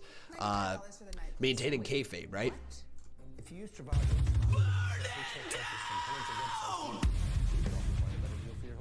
One time with Roman, 3 time with Dean, 1 time Jason Jordan, and now Buddy Murphy. Aye. Take a look at this. Steve says, heel by nature, reasons why USA. Here we go. Okay. Could be an interesting one. Reason why USA Network scheduled show Monday Night Raw. Raw overrun for tonight's episode. Many fans noticed that. The reason behind this isn't due to additional broadcasts, but rather the USA Network coupling Raw with Miz and Mrs. So there we go. So that's kind of what they're doing here tonight. So most likely the situation is that they wanted to have a bit of overtime available, but you know, like 4 minutes overtime, 5 minutes overtime, which could very well be the reason for the 11:34 runtime. Or end time for Miz and Mrs. They might have wanted just a few extra minutes for this main event. They knew they would be cutting it close with everything that they had on the show. So they booked a Miz and Mrs. after the show. That way they could run in an overtime into Miz and Mrs. and hopefully not cut off the entire show. I think that's honestly a really smart booking decision by WWE. And to be quite honest, should be something they look into in the future. If they could have Miz and Mrs. air, especially with reruns, right after Monday Night Raw, all of a sudden you're talking about Monday Night Raw able to have a little bit extra leeway room, right? When it comes to your Toronto Raptors, you ready for more? Our crew at Sportsnet, we got you covered. David your tart says, so this is the last match. I believe, my friend. I believe it is. But right now, everybody, if you have not done so, please make sure you smack a like on this video. Also making sure you are subscribed to the channel. I'd love to see your name pop up on the top left-hand corner. Did Monday Night Raw seriously not even pull in 10K views here tonight? Wowzers. What? Okay. That doesn't make much sense. Why are my views literally cut in half? This program is aggressive. Normally we get about 20K views here for Monday Night Raw. Is it? Last week we only got 13 as well. Like, what is going on here, man? Well, King, the field has expanded. Kevin Owens, Samoa Joe, last year's winner Seth Rollins are in the field. The Royal Rumble's starting to build up though here, everybody. All good there, West One Productions. The show's been really quite entertaining. Really entertaining.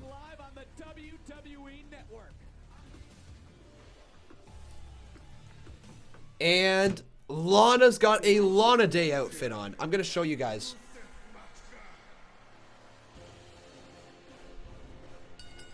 The following contest is a mixed tag team match scheduled for one fall. Making their way to the Oh, Liv's okay.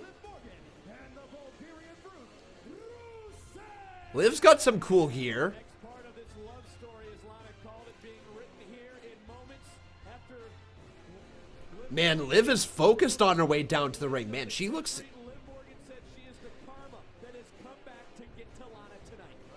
She does have Fiend-colored gear, everybody. Very interesting for Lana. Or, sorry, for Liv Morgan. Didn't even show the outfit because it went off the screen, man. Right there. I was waiting for it to come back on. I can't show for too long.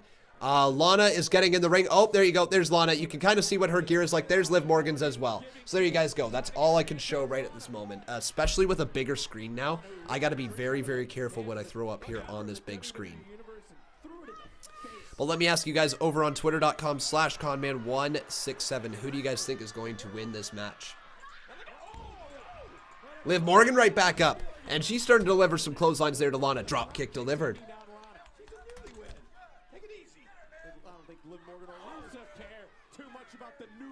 King. Oh no. Lana holding on. Whoa. And, oh, Lashley. How impressive. And off the kick into the Two, Lana kicks out. Able to kick out. Lana again. Another cover, another near fall. We saw Lana's ex-husband, Rusev. All right there, guys. Twitter.com/Conman167. Who do you guys think is going to win? Two, kick out again. Rusev tries to take credit for all of Lana's wrestling expertise. He says he taught her everything she knows. Oh, man. All right. Liv Morgan, nice little double clothesline there to Lana. Both superstars are down. On a night where we had a ladder match, this is the main event. A ladder match for the United States title. This is the main event. Right? Oh, nice move there. Samoan drop delivered. And Rusev is now back in the driver's seat. No Jimbo Slice. Sorry, buddy. You've been doing it all stream. It's probably enough. Carlito would be a surprising entrant. And the villain saying this is a boring main event. Yeah, unfortunately it is. From behind, though, Lana getting right up there. Oh, Lana.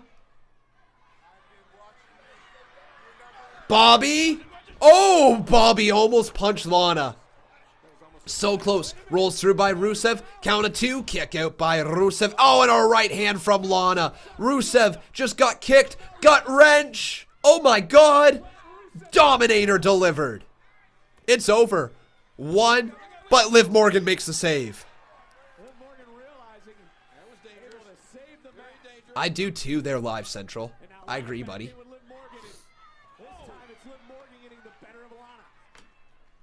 Sent through the middle rope there. Bobby can't, or Bobby doesn't have a clue what to do now. Look at Liv Morgan from behind. Liv Morgan with an enziguri there to Bobby Lashley. And Rusev with a big old Machka kick.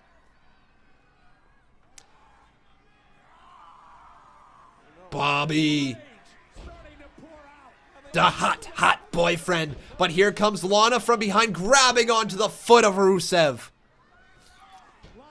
Goes, oh no! What a spear out of nowhere. Game over. Good night, Rusev. The story's going to continue. Oh my God. That was the main event. That was the main event.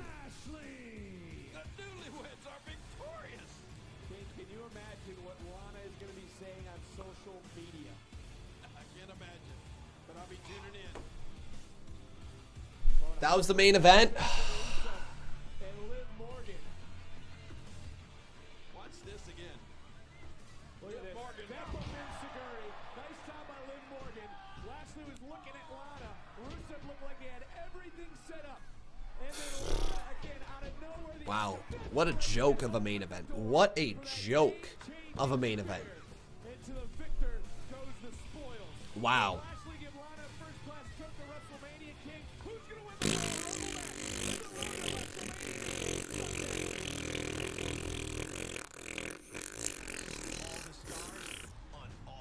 That sucked.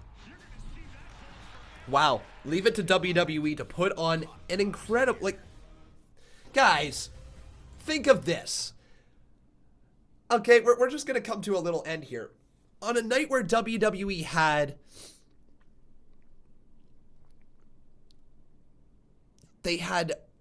a United States Championship defense by Andrade in a ladder match. They had a tag team title match that ended with new champions. On a night where you have those two things happen, plus Brock Lesnar featured on the card, and you have Liv, Rusev, Lana and Lashley main event for 5 minutes. That's the issue with WWE right there. Stop calling it a goddamn main event if you're not going to deliver a main event. I'm tired of that. I'm so tired of waiting around for main events. What does main event mean here in 2020? It means the show that WWE cares the least about. Or sorry, the match that WWE truly cares the least about, because they're going to throw it on for 5 minutes and not allow anybody to get over in the segment. It's what they've done. It's what they've done. It's annoying. I'm done with it. I can't stand seeing that crap. Anyways, guys, that's going to bring us to the end of the show here today. Thank you so much for watching. On your way out, make sure you leave a like on this video. Also, making sure you are subscribed to this channel. But we will be uploading my reactions to at least the tag team titles changing hands. I don't know if we're going to be reacting to the US title match or not. But regardless, you guys can take a look over on Conman Reacts. Once again, it's got a blue logo, so make sure you keep your eyes open for that. But until tomorrow, everybody, for Impact Wrestling, I've been Con, and that was an attempt at a main event. That was Monday Night Raw. Let me know what you guys thought once again here on the community tab, whether you thought the show was friggin' fantastic, good, just okay, bad, or absolute crap. That's going to be it for me today, guys. Thank you so much for watching. I've been Con. That was Monday Night Raw.